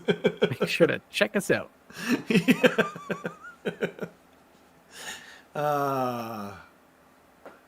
Bubonic Bishop? That's godlike. That's sick. I want to do priest things, ... horrible when taken out of context. Oh, no. I regret nothing. Nothing at all. Yeah. A lot of Legends rules are crazy too. Zarbag is essentially an 18 health 1.5 wizard. Second is on a 4+ for 100 points. They get Legends be bonkers. Yeah, that's true. It's kind of always been like that. Like if people remember, they probably don't. Tomb Kings and Age of Sigmar, like they got squatted, but for a while you could just play them, and they were nuts. The guys riding the snakes, like, just crazy. I remember, maybe I shouldn't tell this story, but there's like this famous story within the club of Andy going down, and Andy's a good player, you know what I mean? And he was taking the game serious from early days, and this like 12-year-old kid just demolishes Andy with these snakes. He's just like so annoyed because they're just like completely busted. He just brings a whole army of mortal wound dealing snakes back when mortal wounds were super rare. Yeah, good times. Jim Skaven says, my friends and I are already using house rules. We use legends indiscriminately, also giving the Arch Warlock his power armor back. Wow, nice. I mean, that's the great thing about this game. You know, like if you're playing in a competitive environment, it's one thing, but you know, this isn't a video game. Like, you know, we've been talking about it for ages now, but like back in AoS 2, like the rules said you have to use these terrain rules. It literally says you have to use them. And you have to use the accompanying war scrolls and blah, blah, blah. It didn't say like you can use. It says you have to use them. And no one ever did. like at one point in the Skaven group, someone was like, yeah, like there's this combo where you rock up to damn terrain and then they take D3 mortal wounds. And now they've got like mortal wounds or something on 6s, or I forget what the combo was. It was like nuts, genuinely crazy, right? And everyone's like, what are you talking about? Like, what do you mean damn terrain? Like, what is this you speak of? And he's like, explained the whole thing. And everyone's like, oh yeah, no one uses terrain rules. Like, did you not know that? You know, and he's like, well, it says in the book you got to use them. And they're like, oh yeah, no. No one uses those things. So that's the cool thing though about this, you know, it's not like if it's a video game, you need to use like some kind of mod or whatever to make the game as you see in your mind. But as long as you have some cool friends who are willing to, you know, play it a different way, then yeah. Like another thing too is like no one in our like province basically used Mystic Terrain. And then it started becoming a thing where people started using it because you guys were going down to tournaments. You're like, guys, they're all using it down there. Like, I kind of want to get some practice games in. You know what I mean? So, yeah. I don't know. Yeah, even at WCW, I think it was only like half of my opponents wanted to use them. Really? Yeah. Yeah. Which is kind of crazy that it's like a core rule that at the World Championships, they're like, meh. Okay. Yeah. And they're not like going to like come to the tables and be like, no, this is damn terrain. You have to treat it like that now. Like no judge ever really looked. So no. Well, and I mean, you know, like it back in the day that they used to have stuff in the rules where it was just like it literally told you in the general core rule book, if you don't want to use any of these rules, as long as you and your opponent agree, go nuts, you know? And I don't know. There's something kind of magical about, like, you know, most of us kind of left the hobby at some point and then came back to it, right? Some of us longer than others, like me. But like when you come back, like, but none of us, like, most of us didn't stop playing video games. Like most of us, you know, I still play video games occasionally, right? And so, like, coming over from like video games and like somewhat competitive video games, it was really nice to just kind of be like, oh, we can do whatever we want, you know? Yeah, there's some kind of magic about that. Yeah. Yeah, there's somewhere in between like colluding and playing like to the absolute letter of the rules that most people tend to lie, and it just kind of works. Yeah, that's true. Yeah. No, by the way, I'm not in favor of colluding, just to be super clear. Yeah. I can see pot splitting, though. pot splitting? Pot splitting is where like the two people in grand finals, like say ahead of time, like whoever wins, no matter who wins, we both split both prizes. No, I don't think it would work in Warhammer because there's never a cash prize, and That's true. then usually you get like models. So I think if I'm not mistaken, Nicholas Tassone got like every Warhammer release for a year. So if he decided to do that with Tom Maudsley, he has to like What? yeah, he has to like cut in half every sprint, like send it to him. What? So that's just an example of how that he doesn't won work. every Warhammer or AoS. I'm not sure. Jeez, that's crazy. And number two got a pat on the back, or Pat on the back and eye contact from AOS coach, I think, and that was about it. I'd rather have I'd rather have eye contact from AOS coach. Yeah. Yeah. Then you can pot split that. You however much time you're guaranteed with coach, you split that in half, and then the AOS releases whoever actually won. You know, like they keep half of them, and then they get to choose which kits they keep. Right. So like I would give you all of the Cities of Sigmar stuff, and I would keep all of the Skaven stuff.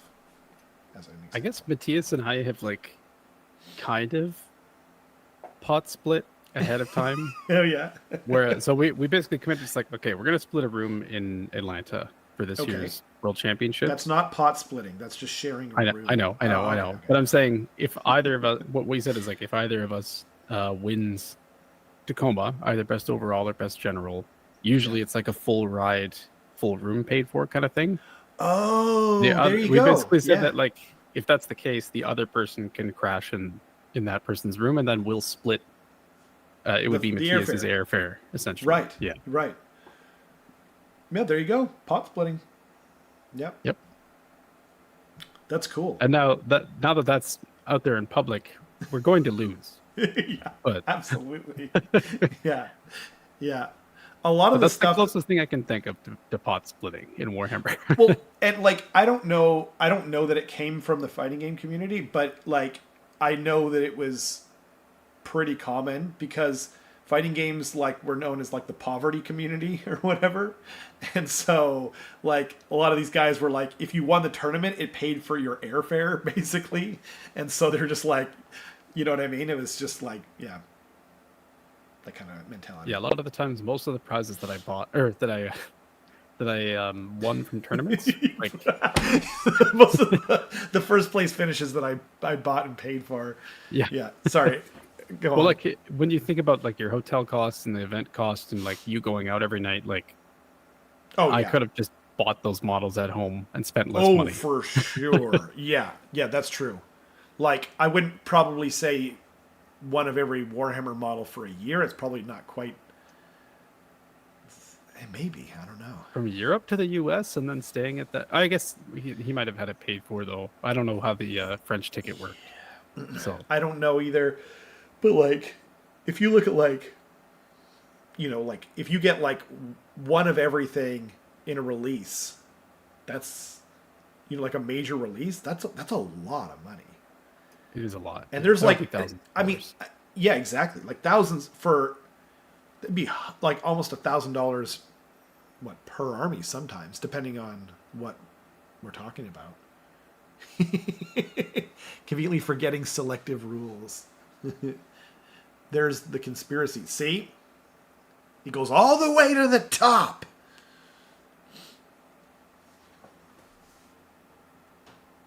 Queen Elizabeth II. She's been in on it the whole time. The whole time.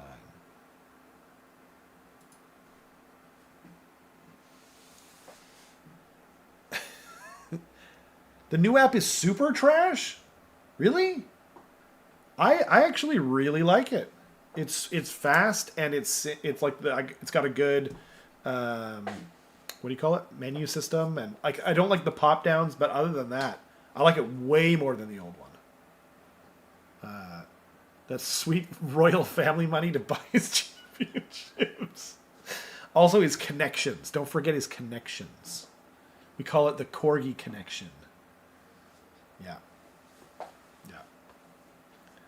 I actually came up with that conspiracy on my walk with the dog. See, he's disappearing to go chat up the royal family again. Like, oh, I have this kind of corgi and I feed it royal dog food or whatever. Whatever you guys talk about. Royal Canin. Royal Canin? Yeah. The dog food brand.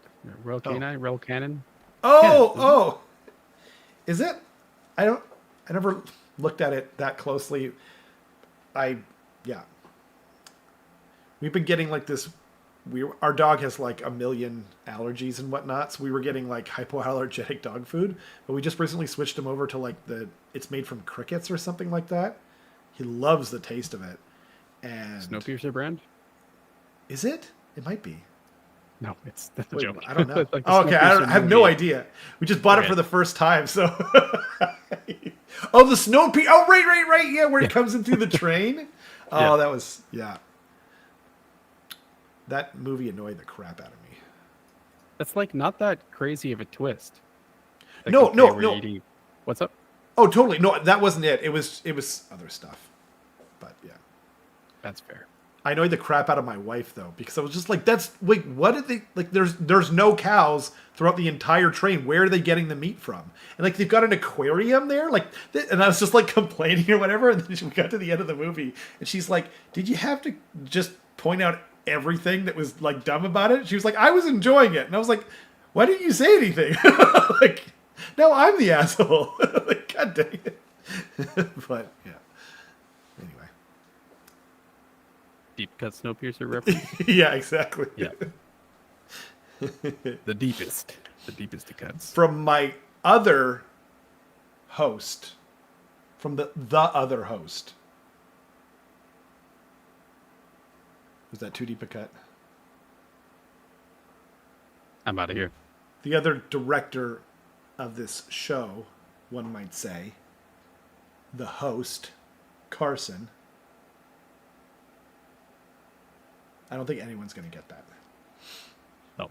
Keith says, I like the Snowpiercer movie. It gave my Bioshock vibes. It gave your Bioshock vibes what? We got to hear the end of the sentence.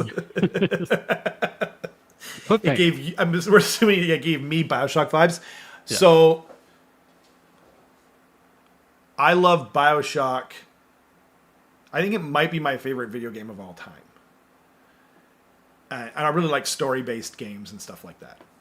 I've still yet to get Carson to play it one day. Probably not. Even though I have beat the heart on the game that he recommended, Slay the Spire, with every character twice now, except for, what's the purple one? The Watcher? Yeah. Yeah. I beat it. Everyone twice now. That's really hard, by the way, in case people don't know. Oh, yeah? Well, I'm on Ascension level 19 with the Silent. Are you really? I am. Yeah. Trying to get to Ascension 20. That's the only game I've, like, tried to 100%, and I'm at, like, an 80-something. Jeez. So. Cheese and crackers. Bioshock mid? Delicious. Oh, my God.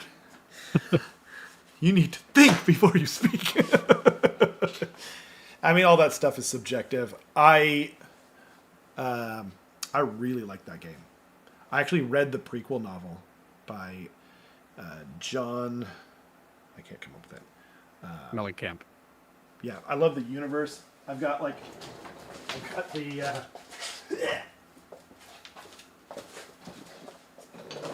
Bioshock collector's edition with a vinyl record in there and posters. Love it. Yeah. You can't see me. That felt weird. I thought I was going to disappear into the Skaven dimension there. It kind of looked like you were standing up taking a dump on the Council of 13's table.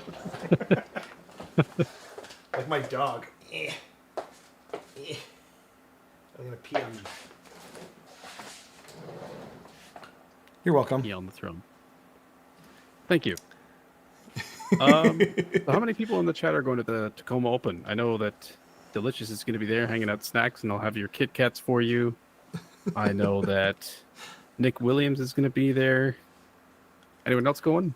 Anyone else afraid of anything, or think they're going to be crushed, or think they're going to crush people? I'm curious to hear like what the general thoughts are on it. Yeah, it's going to be a wild ass west. An ass west. And Delicious, you absolutely did activate the fanboy in me. Yeah. Alexander Fries will be there. Joker will be there. Nice, nice. Be good to see you guys in person. Feel free to come say hi. I'll give you a meat dice. Actually, maybe I should grab some of the Kraken dice to give out as well. Absolutely. That'd be a good idea. Oh, and I think I said this during the live stream, but we've sold out now of the Rat Hanzo dice. So thank you to everyone who bought them. Obviously, we've sold a lot of the Kraken dice. We've almost sold as many of the Kraken dice as the Rat dice. And the Slan dice are, maybe the best selling out of any of them. And the meat dice are starting to sell again, so that's great. Yeah. You can find them on the Etsy shop. Link in the description below. If they give you any flack, you can just email me. Also, what was I going to say? Oh, I am getting more rat dice made, but I'm still figuring it out with they keep sending me pictures of like dice that they've like done samples of, and I'm like, it looks okay, but like, could you just like this? It looks kind of like a big blob right now, so I need you to do this or whatever. And so, yeah, it's been like that for like over a month now, going back and forth with them. So, yeah, there's limitations. There's a language barrier, but yeah, that's fair. Alexander Fry says it's crazy. It's 8 rounds and 64 players right now. They should make it 5 rounds. So I've heard that it's going to be more like 90 something players, similar size to last year. Oh, really? Yeah. I heard it was over 100 players. Is that wrong? 128 is the cap. I see. Okay. But I asked like one of the people that was running it just out of curiosity, and they said like 90-ish is probably what to expect. Okay. Which and probably a big reason for that is going to be like it's literally a week after the edition dropped, so yeah. I feel like the people that show up are going to just be like, the diehard fans of the tournament scene. Probably, I would doubt that someone is going to show up to their first tournament not knowing anything about like list building or anything like that. Like it's going to be, yeah. We have like our buddy Andy, who's been going to LVOs since AoS 1, like the one I just told that story about, and he's not going to Tacoma because it's too soon. Like, so even if you are a diehard fan of the tournament scene, like, you might not be. Ain't you the internet meat guy? Hands the meat dice and winks. Yes, I am. That's such a sick idea. Oh man, you got to have them in your pocket just in case. I gotta have them in like a mason jar of some liquid, I think, and just like scoop into like, there you go, it's the meat dice. Mason jar with liquid in it. Like, why is it wet? for better rolls, you gotta roll faster. Meat juice. It's meat juice. Yeah. No, but sorry, what I was gonna say was last year, which I think was 96 players, 5 games felt like not enough. Right.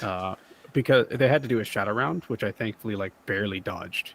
Right. I think I was like number 3 or number 4, and that was the cutoff.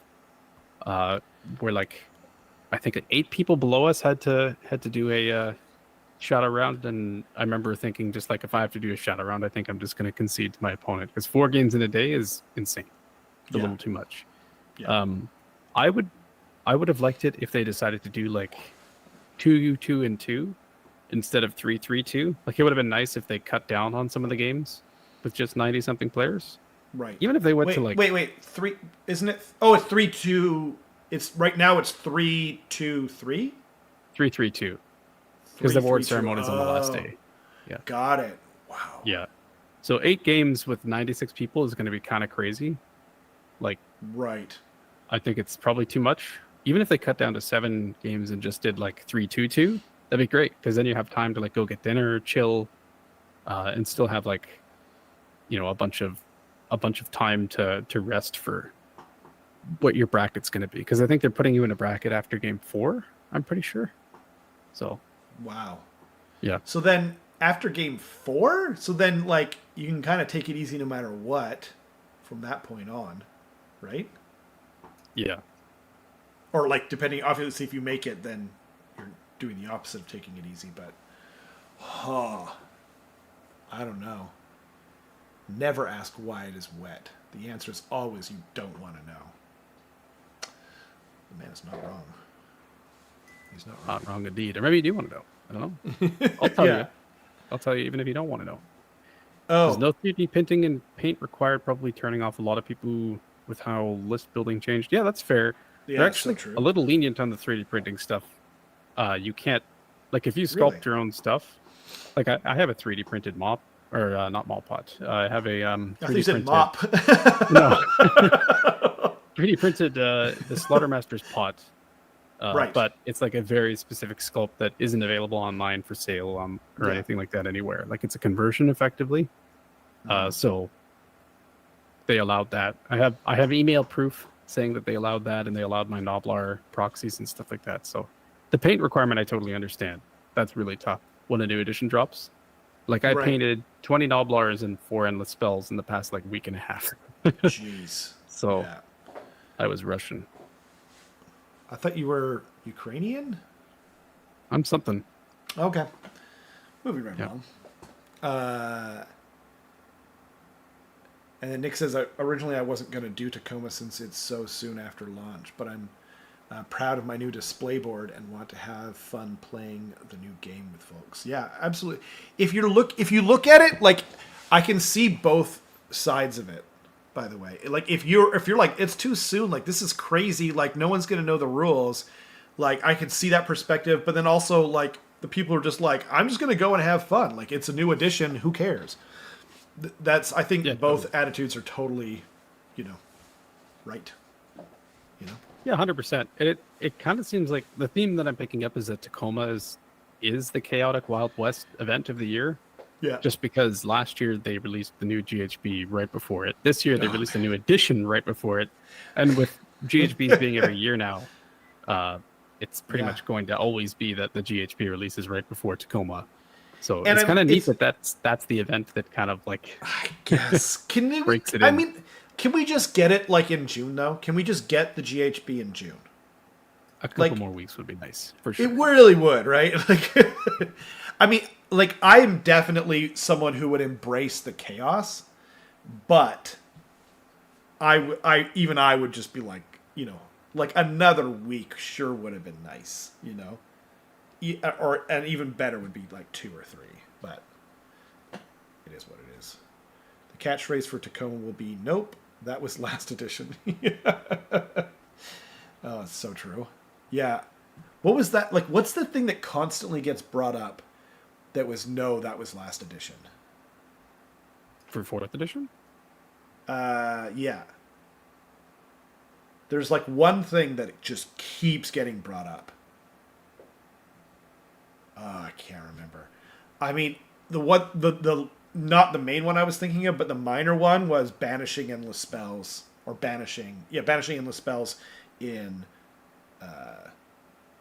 your opponent's turn. Yeah. The main thing that I've experienced is someone like, and this isn't a dig at you, but it's people just like proceeding with their next phase, essentially being like, wait. Like, right, because all your stuff comes at the end. Yeah, exactly. So true. Yeah. And that's gonna be something that everyone has to get used to. I think is like when you're done with your thing, you say like, "You have anything to do in my hero phase? No, okay, movement phase," and then we just continue along. That's just something that we have to get used to, I think, because previously that wasn't as much of a thing. There's a few things where like, players are having to interrupt their opponent, but now that's just standard cadence. Hopefully people are going to be cool, because like it was kind of the same thing with Andy in our game. Like, and because we're all used, like we've been playing this AoS 3 for 3 years now, so we're used to just not having to do that. And I didn't remember my 3 claw steps ahead ability one time in our game. Like, not one time. And that's like one of the main, that's one of the main things that makes Skaven cool, actually, in this edition, is 3 claw steps ahead. And didn't remember once. And it would have made a huge difference, actually. Yeah, it's a pretty big ability. Yeah, it's like, it's arguably the most important, you could say, Yeah, out of not even out of phase, but out of turn movement is pretty huge. Yeah. Out of turn and out of phase movement it's pretty good. Yeah, you can't do it obviously if you're in combat, but like, yeah, man, yeah. So, end of any phase abilities. No, move right along. Yeah. Or even just abilities, because the secondary player goes after, so you do all your abilities and then I do all of mine. Yeah. So. Yeah, I really like that. That's a thing. It's just I do all my stuff, you do all your stuff. If there's reactions, then we resolve those. But otherwise, it's very clear when things happen. My favorite thing, or what? Not my favorite thing, but like one of the great things that I didn't know about at first was, or I didn't realize until I started playing or looking at it in more detail, was now the battle tactic comes first. It's not like I'm going to do my heroic action and see like what happens with it. You know what I mean? Like, I hate that kind of thing. I think it's just like, I'm not saying anyone shouldn't do it. Like, you should play the rules to the best of your ability or whatever, right? But I wouldn't do it. I was just like, no, like, I just felt exploitative to me almost in a way where it's just like, anyway, yeah. I like that now it's just clear cut. You do your battle tactic and then everything else. Yeah. Alex says, luckily the PNWAS scene is super cool. And it should just be 100 friends hanging out over a weekend. Yeah, that's very true. There's a lot of... I feel like I know, like, everyone at this point. Like, I was scrolling down the Tacoma list, and I was like, I feel like I've talked to, like, every one of these people, or at least, like, seen them before. Yeah. Which is cool. Definitely wasn't the case last year. But it's really a smaller community than you think, and a lot of really good, really nice players. So true. I mean, we're a niche within a niche, and then like a specific region within a niche of a niche. So, yeah, it does get pretty small. But like, I've noticed that too. That like we have a really great scene overall here. Obviously, there's going to be problem people in any scene in any place in the world. But like, I noticed that like when people talk about stuff within the different Facebook groups and whatnot, and they kind of say stuff like, "Oh yeah, like you can't do that because of X, Y, and Z." And I was just thinking like, man, I've never met anyone who would call you on, can you imagine you can imagine it happening, I'm sure, but like I didn't say, like, if I don't say to you, like, do you have any end of phase abilities, right? And then I go, now it's the movement phase, right? And you didn't remember, like, right then and there, like, not letting you do 3 claw steps ahead. And it's like, well, you should have given me an opportunity to, like, but like, that's the kind of thing I've seen, people talk about that are pretty prevalent in some communities. And so, yeah, I think we should be very thankful that, Yeah, 100%. One thing, this is a very small, like, weird thought, I guess, but it's kind of nice from the perspective of chess clocks as well, how the turn ordering system works now, because it's like, I'm going to do all of my hero phase stuff. Right. That's on my time. And now I go over to you. Would you like to do anything in my hero phase? Tick, tick, tick. No. Back to me. I do all my movements. Instead of it just being like this weird, if your opponent rolls a murder lust and then just like quickly moves a model, like maybe you might not think to actually like hand the time over to them, kind of thing. So it makes it much more clear, like, who is the one that's actually actively doing stuff at that time. That's true. There has been Nick says the rhythms of the turn have been feeling really good with the back and forth. I totally agree. It's probably if I had to pick one thing, it's just that the active player is not the only one being active now. Like, obviously AoS 3 was better than AoS 2 for that, and it just keeps getting better and better. But my god, like, it really feels like you're both playing the game now. It also really feels like CP is for your opponent's turn more than anything else. Like, yeah, I feel like I spend 3 out of my 4 CP in my opponent's turn, and then like maybe yeah, 1 in my own. maybe, yeah, like, and what would that be, like, all out attack, I mean, yeah, all out attack if I'm putting something in, or reroll a charge, auto run if I'm not. auto run, right? Yeah, yeah. Reroll charge is like I don't want to have to do that, obviously. So, No, but yeah, yeah, like 1 or 2 in my turn tops, and then like ideally 2 or 3 in my opponent's turn. yeah, no, I agree. Do you think chess locks will get used anymore? Armies are generally smaller. Game feels faster. I think they will. I think that we're going to have to see whether the games can actually reasonably be finished in 3 hours still. But I think that, like AOS Worlds is not going to stop using chess clocks. No, I think that, and that's. I don't know. What's weird to me too is that, like, there's this whole, like, mentality around chess clocks, like they're, like, aggressive or negative, and I don't. I think of them more as, like, a way of preventing negative experiences. You know what I mean? Like, as long as you have, like, a set way of using the chess clock, you can just be like, whatever. Like, you hit it, and I don't know. It just, that way slow playing isn't really a thing. Like, I know it's less of a problem in our community already, but, like, yeah, I don't know. Like, I play chess sometimes, and I play with a chess clock sometimes, and it's fun. It just adds a different element to it, Yeah, definitely. Like in our Garden Hammer, our club did like a little Garden Hammer thing on Sunday. Yeah. And it started at noon, and then we had kind of like a 6 p.m. cutoff time. So that makes you think like, okay, you have 6 hours, 3 hours per round kind of thing. Like, right. You still have to set up at noon. You still have to, like, find your, know who you're going to play against, deploy. There's no break between. Like, how can you possibly play 2 games in that time? But I remember when I finished my game with Dale, it was like 5:59 p.m. when I had all my stuff packed in my car. Wow. So it wasn't bad as far as like time goes. So, and honestly, I feel like the recent battle report we just did would have been much faster if we didn't have so many tech difficulties. Yeah. And all of that too was like, we spent a good 10-20 minutes explaining our lists and doing like an intro and stuff like that. Yep. I could see the average game being more like 2 hours to 2.5 hours now. Yeah, I think it'll be a quicker now, right? Yeah. Yeah.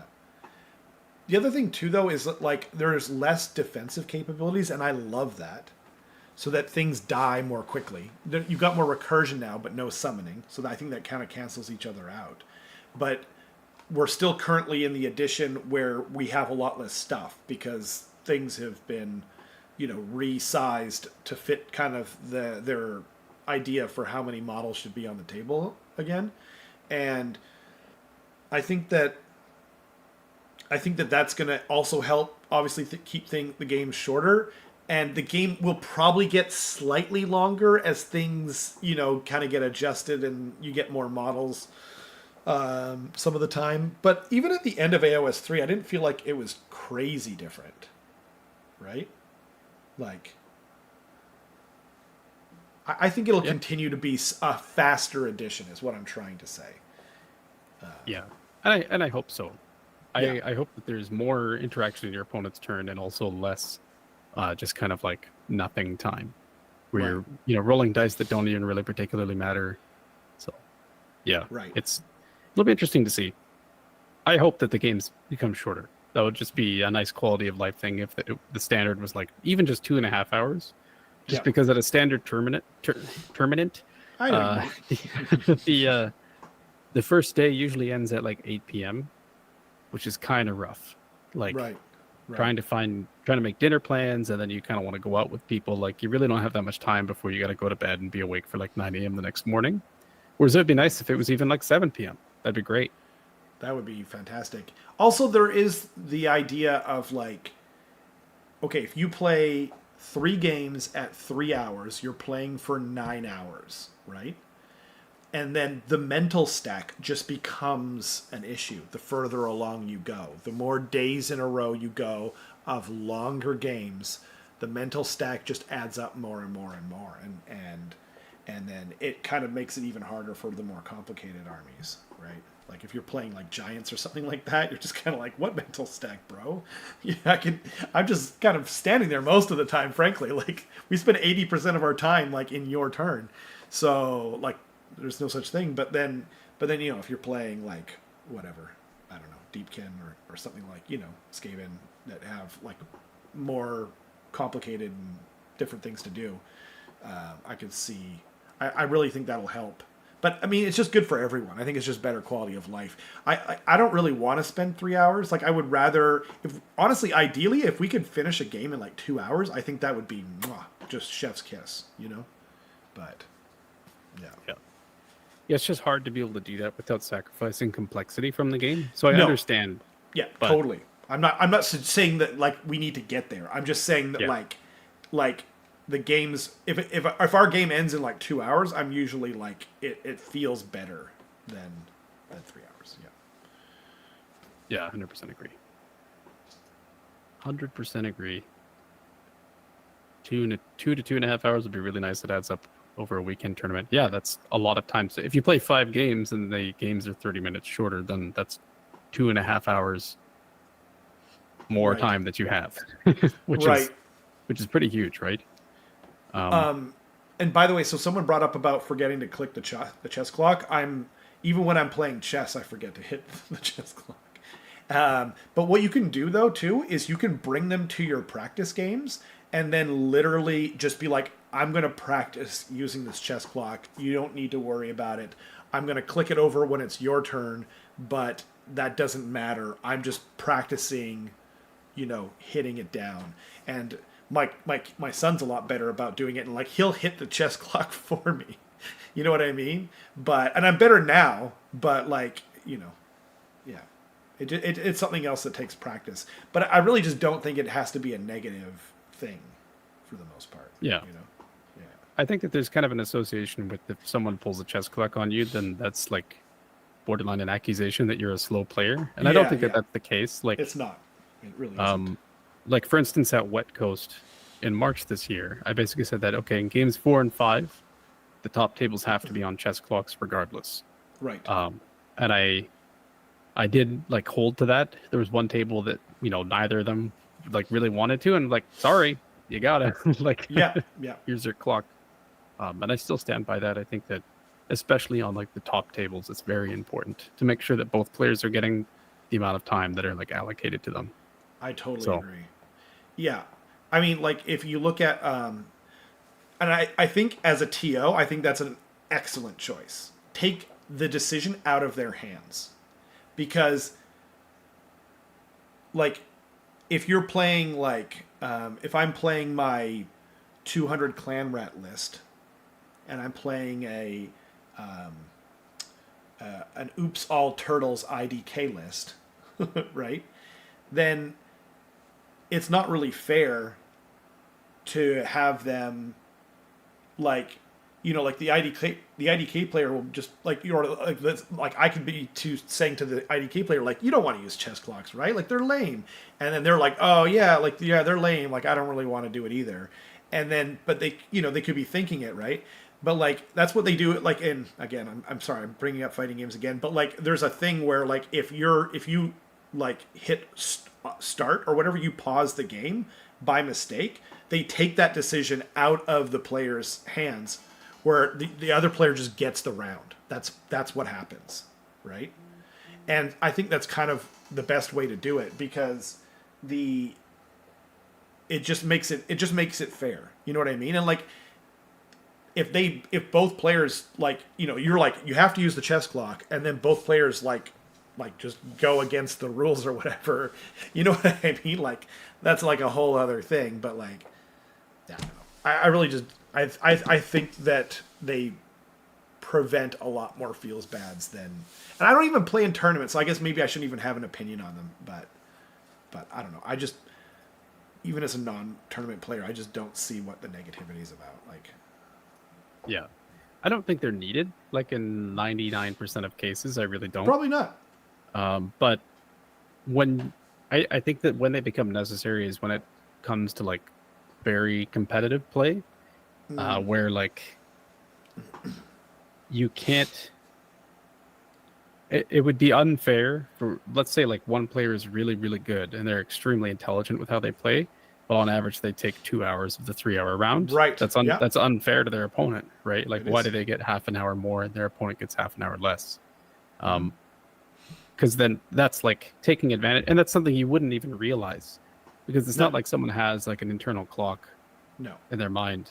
And I guess what I'm saying is, like, chances are that game is not going to happen game 1, 2, or 3, maybe 2 or 3, but chances are it's going to be game 4 or 5. Like, top tables is when the most competitive stuff happens. That's why I only really enforced it on top tables game 4 and 5.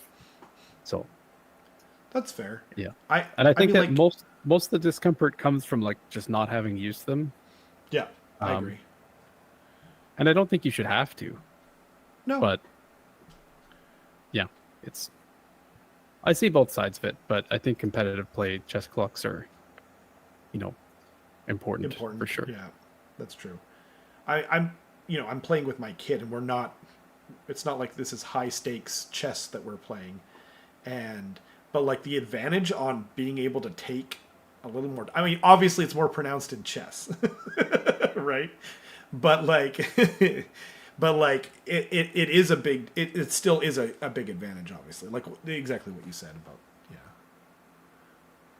I read the packs. Oh man, why you no play GT Rob? It's a long story, but got a rare gastrointestinal disorder that makes it completely impossible. I'm not against them. If I didn't, I would definitely play. I would probably really enjoy them. And I've had club mates try and wrangle me in with the promise of me definitely winning painting competitions and all this other stuff, but it's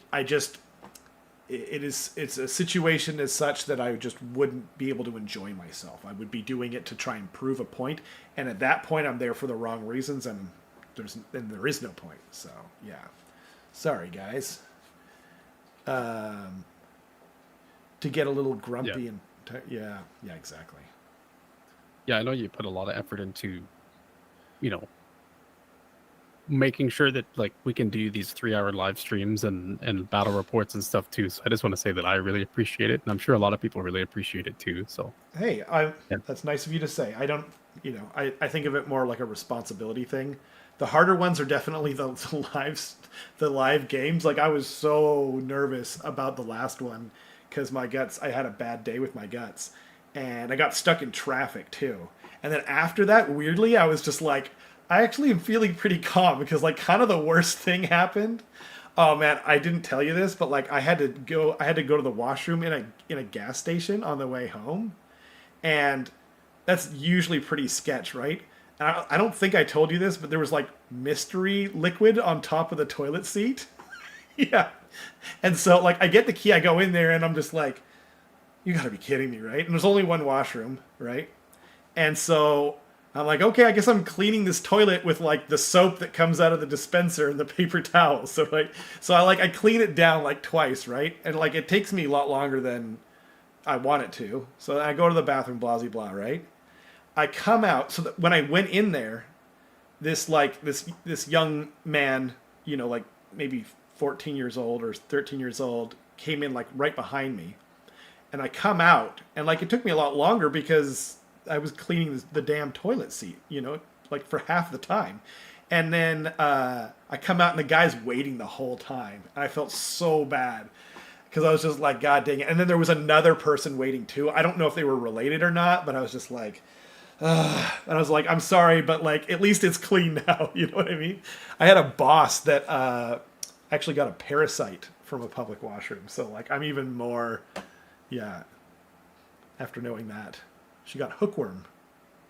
Oh, that's terrifying. Yeah, it kind of is to me too, especially if someone with a gastro disorder. No, it's really rare. I won't. I don't really want to talk about it. Like if you want to message me out, I'm happy to tell you about it. But I don't really want to talk about my medical. It's a very rare gastrointestinal disorder. They thought it was both of those things, but it was neither. I'm glad it's not Crohn's though. I have a relative in Scotland who has Crohn's, not blood related, but yeah, it's brutal stuff. They thought I had colon cancer or Crohn's, but yeah. I'm one of them actually, and not from that day. I've had a few experiences. Need the Rob GT where Rob gets a VIP bathroom. But even then, like, I don't want to be like making people wait or whatever. Like, okay, everyone pause this round. Like, come on, man. Oh man. I actually I really wanted to enter the Golden Tree Man because they brought down that, but it was on my birthday. And so I was just like, well, maybe next year, but probably not because my birthday is always on the family day weekend. It's really annoying. It's actually kind of cool, but then it's also messes with things. Yeah. Oh, geez. Yeah, that is. Yeah, I mean, and I'm not upset about it or whatever. I just don't. There's a certain amount of my own life I try to keep private in terms of like what is on the internet, but yeah, like if you. Honestly, like I've actually thought about talking about it. Like I actually thought about doing like a podcast episode or going on other podcasts because like that my gastro disorder took over my life and I almost died. And so like I've actually thought about it really affected my mental health in a major way. And so like I've actually thought about doing like an episode, like not about me, but like about mental health and like wargaming and like how you can kind of use it to, help you and whatnot if you're in a bad way, which I was. But if that's something that people are interested in, let me know. Like it's something that's been rolling around my head for a while, and like I'd be talking about kind of dark stuff and like going into like talking about stuff, but like if it would help people, I wished I could have known some of the stuff I know now, is kind of what I'm thinking. But anyway, man, this got sidetracked pretty good. I clean a gym 3 mornings a week, including bathrooms. People they really are. Like I used to work in a place and we had like our own washroom, obviously, for the staff. And then we had like a washroom that like people could get access to, but we never allowed people to use our washroom because, it was people really are animals. Yeah. I remember when I worked a service job too. I worked at like a cheesecake jazz lounge place. Oh, the one on Granville Street? Yeah. That place is awesome. Yeah. Oh, that's honestly crazy. It's like one of my favorite jobs still, but but still, I had to clean the bathroom a couple times, or not clean the bathroom, but just like tidy up. And man, sometimes the stuff in there were pretty bad, and like no shame, but the women's washroom was always worse. What? Yeah. What? I would find like crazy used products like flicked on the wall sometimes. Oh, like it was man. Bad. What? Yeah, great place. Those dirty jazz people. What are you gonna do, man? Filthy jazz people. That's so crazy. I think you probably mentioned at one point, but like anyway, like I went there in like that place has been around forever because I went there in like the late 90s, I think. It's been around since the 60s, I think. Yeah. What? The original owner, or maybe not that long, but like the original owners were jazz musicians that just like wanted a like permanent venue to play essentially, so that they, and I think they had this like family cheesecake recipe that they decided to make a restaurant off of. So their cheesecake was insane, like just incredible, like some of the best I've had to this date. Yeah, it's really good. Oh man. And don't they open like super late? Like I remember we went in there at like 2 a.m. or something crazy. Yep. It's open till 1 a.m. Okay. Every day. And then like it's open till 1 a.m.? Yep. Every day. Oh, okay. Huh. And then I think it's like sometimes it goes till 2 or maybe even 3, depending on I remember New Year's, like it would stay open quite a while. Wow. They were really good to their employees too. Like they would, I remember whenever I worked like Christmas or New Year's, they'd get me like a bottle of wine or bottle of champagne in addition to Nice. like obviously it being way better tips and stuff. So Right. Oh, you yeah, worked on Christmas Day? yeah. Wow. Yeah. I think because what is it? Christmas Eve and New Year's Eve are 1 week apart exactly, right? Yes. Yeah. So my shift just so happened to Or New Year's Day and Christmas, Yeah. but yeah, the holidays. yeah. Yeah, exactly. My shift just so happened to be like both of those. And I remember they were super kind about it and yeah. Really That's nice good. place. It's cheesecake, etc. Since this is a good thing. If anyone's going to Vancouver, Yeah. Cheesecake etc. is a really, really, really nice small business, Oh, still it's family incredible. owned. Really good cheesecake, and they've got live music a lot of the time too. So live jazz. Live jazz. I remember it being just really good. The atmosphere was really good. Like, I still remember that. Yeah. And it's been over 20 years. There's like a core memory that I have of like, you know, the owners were playing like their little like jazz band. They had some friends they were playing, and I was just like walking along the barista countertop, just like running my hand on like the wood countertop that was clearly like re-lacquered like probably 10 times or something since like the 70s. Probably way more. I just distinctly remember like the touch of the wood and like the color. I don't know. It's just like a core memory for me. Like I just That's go back cool. there sometimes. So That's so awesome. Bet you guys didn't know we were going to be talking about cheesecake. yeah. I know you expected the Queen, but yeah, it's so true about like the bathrooms and stuff. Like, if you ever see someone mistreating a retail employee, you know they never worked retail. I cannot fathom, or they have brain damage. But post cheesecake boobs are scary. Also, It's like Matthew you're says carrying a bomb. wargaming got through mental health struggles and cancer. Wow, I didn't know that. I'm glad you got through it. I Yeah, love man. a podcast like that. So yeah. What's that? He says he loved a podcast episode like that. Oh, sure, yeah. It's something I've literally like I've thought about doing since I had like my first channel that wasn't Saga of Dice, when I just would like I had like 100 subscribers and would just ramble about wargaming and stuff like that. But I thought, like, at the time especially, I was just kind of like I ramble about this to 100 people, like it's not gonna reach anyone, and I'm gonna be like vulnerable for no reason and not really actually help anyone. Like, yeah, sorry buddy, we didn't even ask, so Yeah. just keep all that to yourself. You know what I mean? Like, Thanks for the trauma dump. See you next yeah, exactly. report. Yeah, like there's a reason why I never, yeah, exactly. Had a cheesecake ass explosion. I also have no shame in saying, yeah. I will say the cheesecake at this place is very light. Like, it doesn't even have a crust, actually. It's. I didn't hear what you said, and I didn't read it until just. Yeah, the cheesecake there is like it's almost like mousse. Yeah, Cheesecake right. mousse. It's very light, and then they focus a lot on like the toppings. They usually have like a black cherry like syrup thing with like dark chocolate on it, or like. Oh yeah. I know they do like a peanut butter one sometimes. I think my favorite was the black cherries. Like they would just. I think I had the black cherry. Yeah. Every shift you could have, it was either like 1 or 2 cheesecake slices, but I remember there was one fridge. I had so much cheesecake. I was in shape when I started working there. No longer. But I distinctly remember like there was one fridge that was like the freshly made cheesecake that actually like goes to the customers, and then there was one that was like, it's about to expire. It's still good, but it's about to expire. Please take these ones. Right. And right. I remember there was just like a lot in there at one point, and the manager was just like, "Yeah, you guys can have as many slices as you want. Like, doesn't really matter." And the other busboy that was working the shift with me was just like, "Tonight's a 4-slice kind of night, Carson."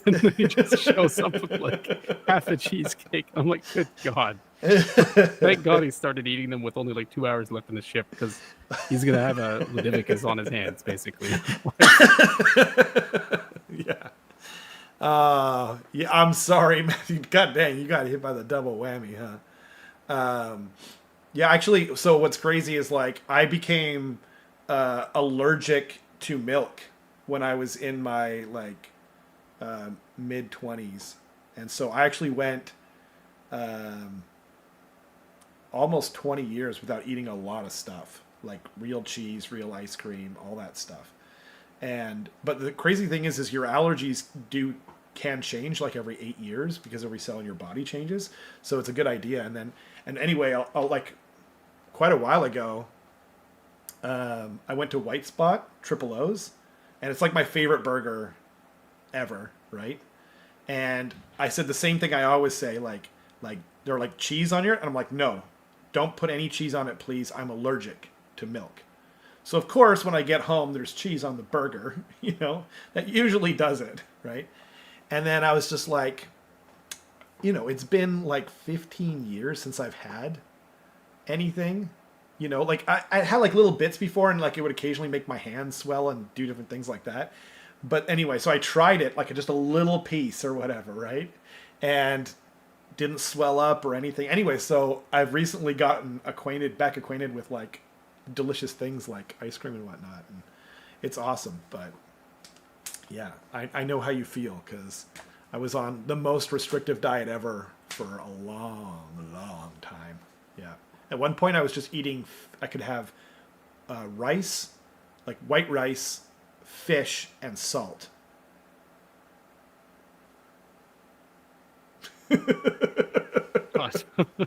It's not as good as it sounds, guys.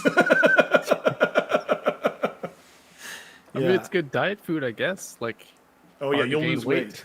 But I was already like way underweight too. Yeah. Yeah. Anyway, back to other things, I suppose. It's kind of like, God dang it, Leviticus, I didn't see that. I was like looking for a comment that wasn't about ass explosions and and cheesecake and things. Yeah. Oh man. Bullshit is what Leviticus had after the cheesecake. Actually, here's a fun, well, if not entirely, whatever. So when I was working at that old place, that we wouldn't let everyone use the bathroom for, we used to sell these. It was like a tourist place, right? And we sold these things called moose droppings, and they were chocolate covered almonds. Yeah, chocolate covered almonds. And then what's crazy is if you go out and you see real moose poop, it looks exactly like chocolate covered almonds, right? And they also have goose droppings, and they were yogurt covered, like something, I forget. And then they had deer droppings. We didn't sell the deer droppings, but they had them, right? And so I knew all this. So then the first year I ever went hunting, one of the guys, he brought a bunch of actual deer droppings, and he came up to me. This is like a friend of my dad's friend or whatever. Anyway, he's like, he came up to me. He's like, "You want a chocolate covered raisin?" And I was just like, "That's deer shit," Like there's no package. He's just carrying it, right? And he's like, "No, it's not. Try one." And I was just like, "You first." And he's like, "Ah, you got me." And I was like, "Dude, if you had let me eat deer crap, like I'm holding a loaded firearm, like you have a death wish? Like, what is wrong with you? He's like, well, I almost got you. And I was like, well, I guess I got you because now you're holding a bunch of deer shit, and I'm not. But yeah, man. So if you're ever out in the bush and someone offers you chocolate covered raisin, this is an educational show, everyone. Yeah. Survival tips. Back to your regularly scheduled cheese stealers, yeah. Maybe. So how about that 4th edition, guys? Honestly, I really, truly, so far, like 4th edition way more than 3rd edition. And 3rd edition was my favorite war game ever. It's not perfect. You know what I mean? There's still little bits and bobs that like, but like I honestly can't even come up with something. Like every now and again I'm like, I'd be slightly better this way. You know what I mean? But for the most part, how are you finding it? Like you've had like 20 games, right? Yeah. There's I think that I would like to see coherency and endless spells revisited a little bit. Like there's some tweaking they need to do for endless spells for the aforementioned weird movement shenanigans. Right. And I think that coherency actually slows down the game Right. about as much as like the time you've saved in other ways. Right. And I think that something about that needs to probably be done. I'm just not sure what yet. Can we not just go back to 1 inch? It's not 1 inch that's the problem. It's dying out of coherency that's the problem. Right. Yeah. But wait, why does that cause more? Because what happens you have to is be like careful. Yeah, you have to be extremely careful with how you remove models. That's true. Yeah, it's not great. But wait, but if it's, oh, I see what you're saying. But like, if it was 1 inch though, like it would be more lenient in general. Like you wouldn't have to. Sure. I still don't think that's what the problem is. I think that the problem is that you have let's say you have a unit of like 20 or even 10, like a unit of 10 chosen or something like that. You have to be really careful about how you like pile in with them and how you charge with them. Right. Otherwise you can really easily be caught in a coherency trap where like you lose one and you accidentally lose like 2 or 3 more or something. And I think that that's something that just like slows down the game a lot, because when you pile in, someone's not really going to think about that because they want to, like, you're opening up the candy bar. You're like, I got to get into the center. Like I got to hit these guys. I got to roll all these dice. And then you don't realize that you actually screwed yourself over with a really bad pile in because you just shoved your models forward. Yeah, you have to be very deliberately like placing each individual model now, which kind of sucks. I would have thought though that the 3 inch like combat range on everything would have really helped that. It does, but again, there's just weirdness that happens with it that people don't think about. Like in my. So what would the solution be then though?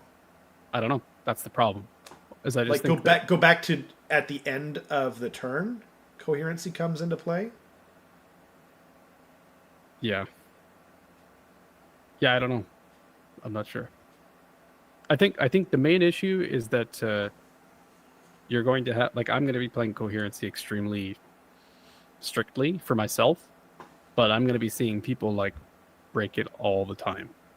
I think over the next 8 games that I play this weekend. Yeah. And it's going to be like a really push your glasses up kind of like, actually you're breaking coherence. Like I don't want to have to do that every time, and it is uncomfortable.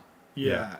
And but then I think by the same token, if people like, you don't want to, like, if you're playing by the proper coherency rules, then it almost behooves you to require it of other people. Otherwise, they just have this huge advantage over you in a few different ways. Yeah, that is kind of the. I feel like. I do feel like that's mostly an issue in the competitive scene.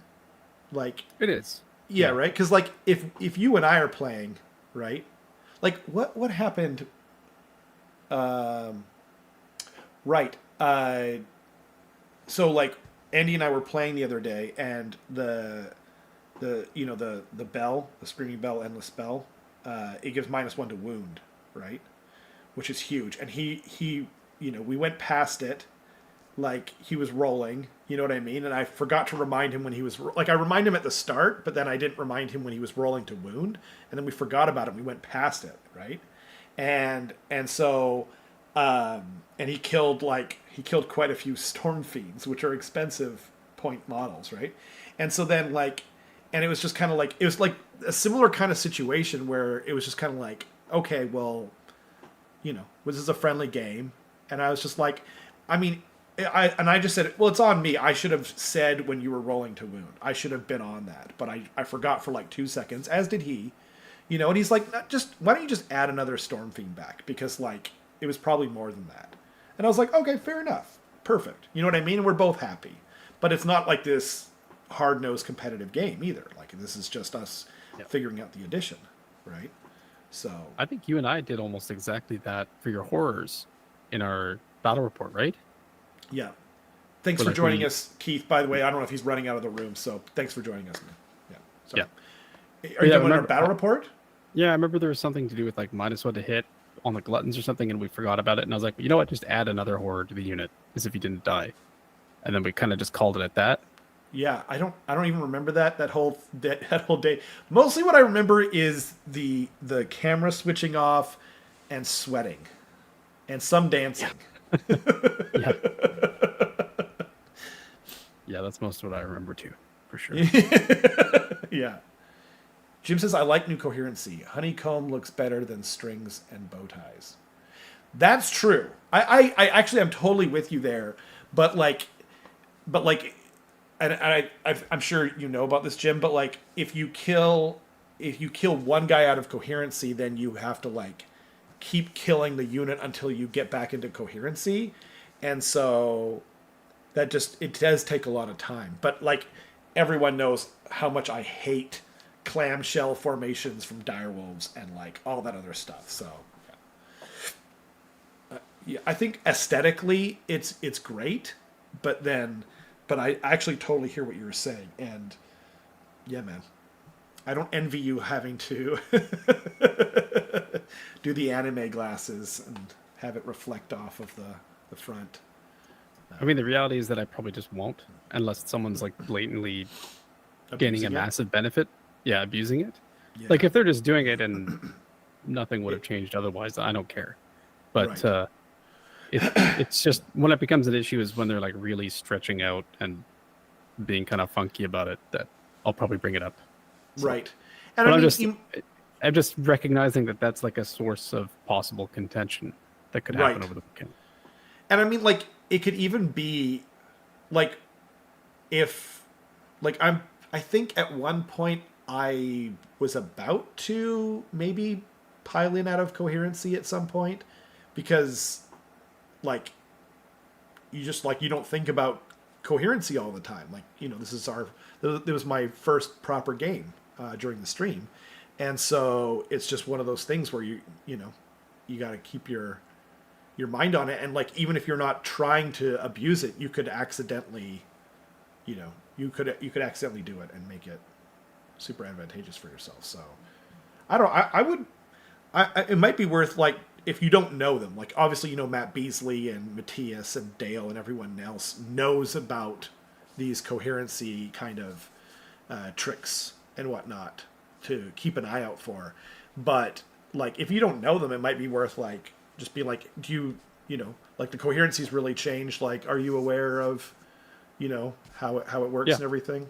I don't know. Yeah, I'm gonna do that every game if I don't know the person already. Right. And even if it really depends on who the person is. Unless I've like already played a game with them, I'll probably be asking that question for sure. There's definitely going to be like a 5-minute chat before every game that's just like, hey, here's some new funky stuff, just so you know. And then that's going to be completely separate from me just explaining my army. Right.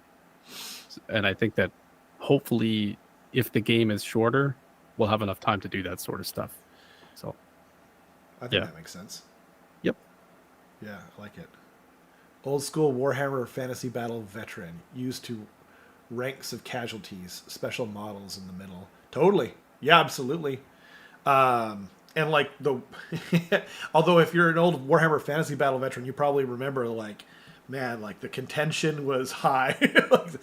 like the amount of yelling that went on was could be intense. Oh, thanks for joining us, Matthew. Later on the East Coast. Absolutely.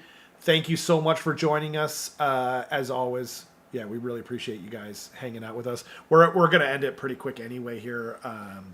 But yeah, I mean, all in all, though, actually, I mean, I've already said this a couple of times, but all in all, what do you think? What are your overall thoughts on the new edition so far?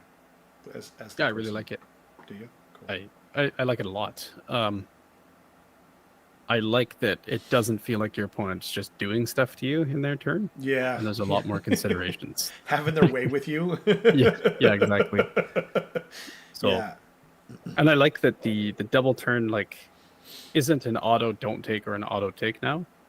Right. Um, that's that's really big. Yeah, so overall very positive. I would say like the core rules themselves, I would say are like pretty much just as good as the previous edition, maybe even better because they're a little bit more like specific.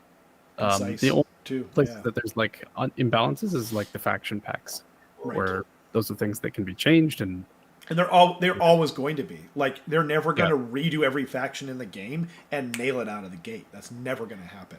So, yeah. I don't see this as like a fundamentally broken game. I see this as a game that's like new and it has some kinks in it for sure. right. Some bigger than others for sure, but like they'll spend time getting it back to a place of balance again. I think That makes sense. sometime in the next 6 months to a year, probably. Sometime in the next 3 years, I think we'll have all the Yeah. kinks ironed out. Yeah, that makes sense to me. Yep. No, I agree, and it's still early days, so try not to get too what's the word? I'm not talking to you, obviously, but like people in general, just keep in mind that the meta hasn't been worked out. There might be a solution that you're not seeing right away, and just enjoy the new game. It's super exciting, and I'm absolutely loving it, mainly because I'm getting new Yeah. rats. But, And then I think like the biggest piece of advice I could give is just like don't settle for absolutes when you think about like when someone's talking to you about something, saying like LRL is the best army in the game and they're amazing. It's like they're really good, but there's ways to beat them and they have weaknesses and stuff like that. right. Or like this is crap. This app is terrible. This website's like this that sort of stuff. Like just be careful about settling on a very absolute line of thinking. Like Yeah. chances are it's not that bad or not that good. That's And I yeah. totally agree. Yeah. No matter like how bad it seems, it's probably not as bad or good as you think, Yeah. And remember, only the Sith deal in absolutes. Exactly. Yeah. The game has some kinks, but we don't kink shim around here. Exactly. Even if you're a dirty Slanesh player. Or Like Matthias. damn. On that great note, that wonderful and noble and true note, we will bid you guys a good evening. Hope you enjoy the new edition. If you want to join us over on the Discord, link in the description below. Would love to see what you're painting, even if it's not Skaven. And and if you made it this far, I should have said this a long time ago, but please consider subscribing, liking, and leaving a little comment down below. Let us know what you're enjoying about the new edition, and I'd even happy to and curious to find out, the things that you think might need a little tweaking, But yeah, as always, we appreciate you guys hanging out with us, and we'll see you next week. Bye.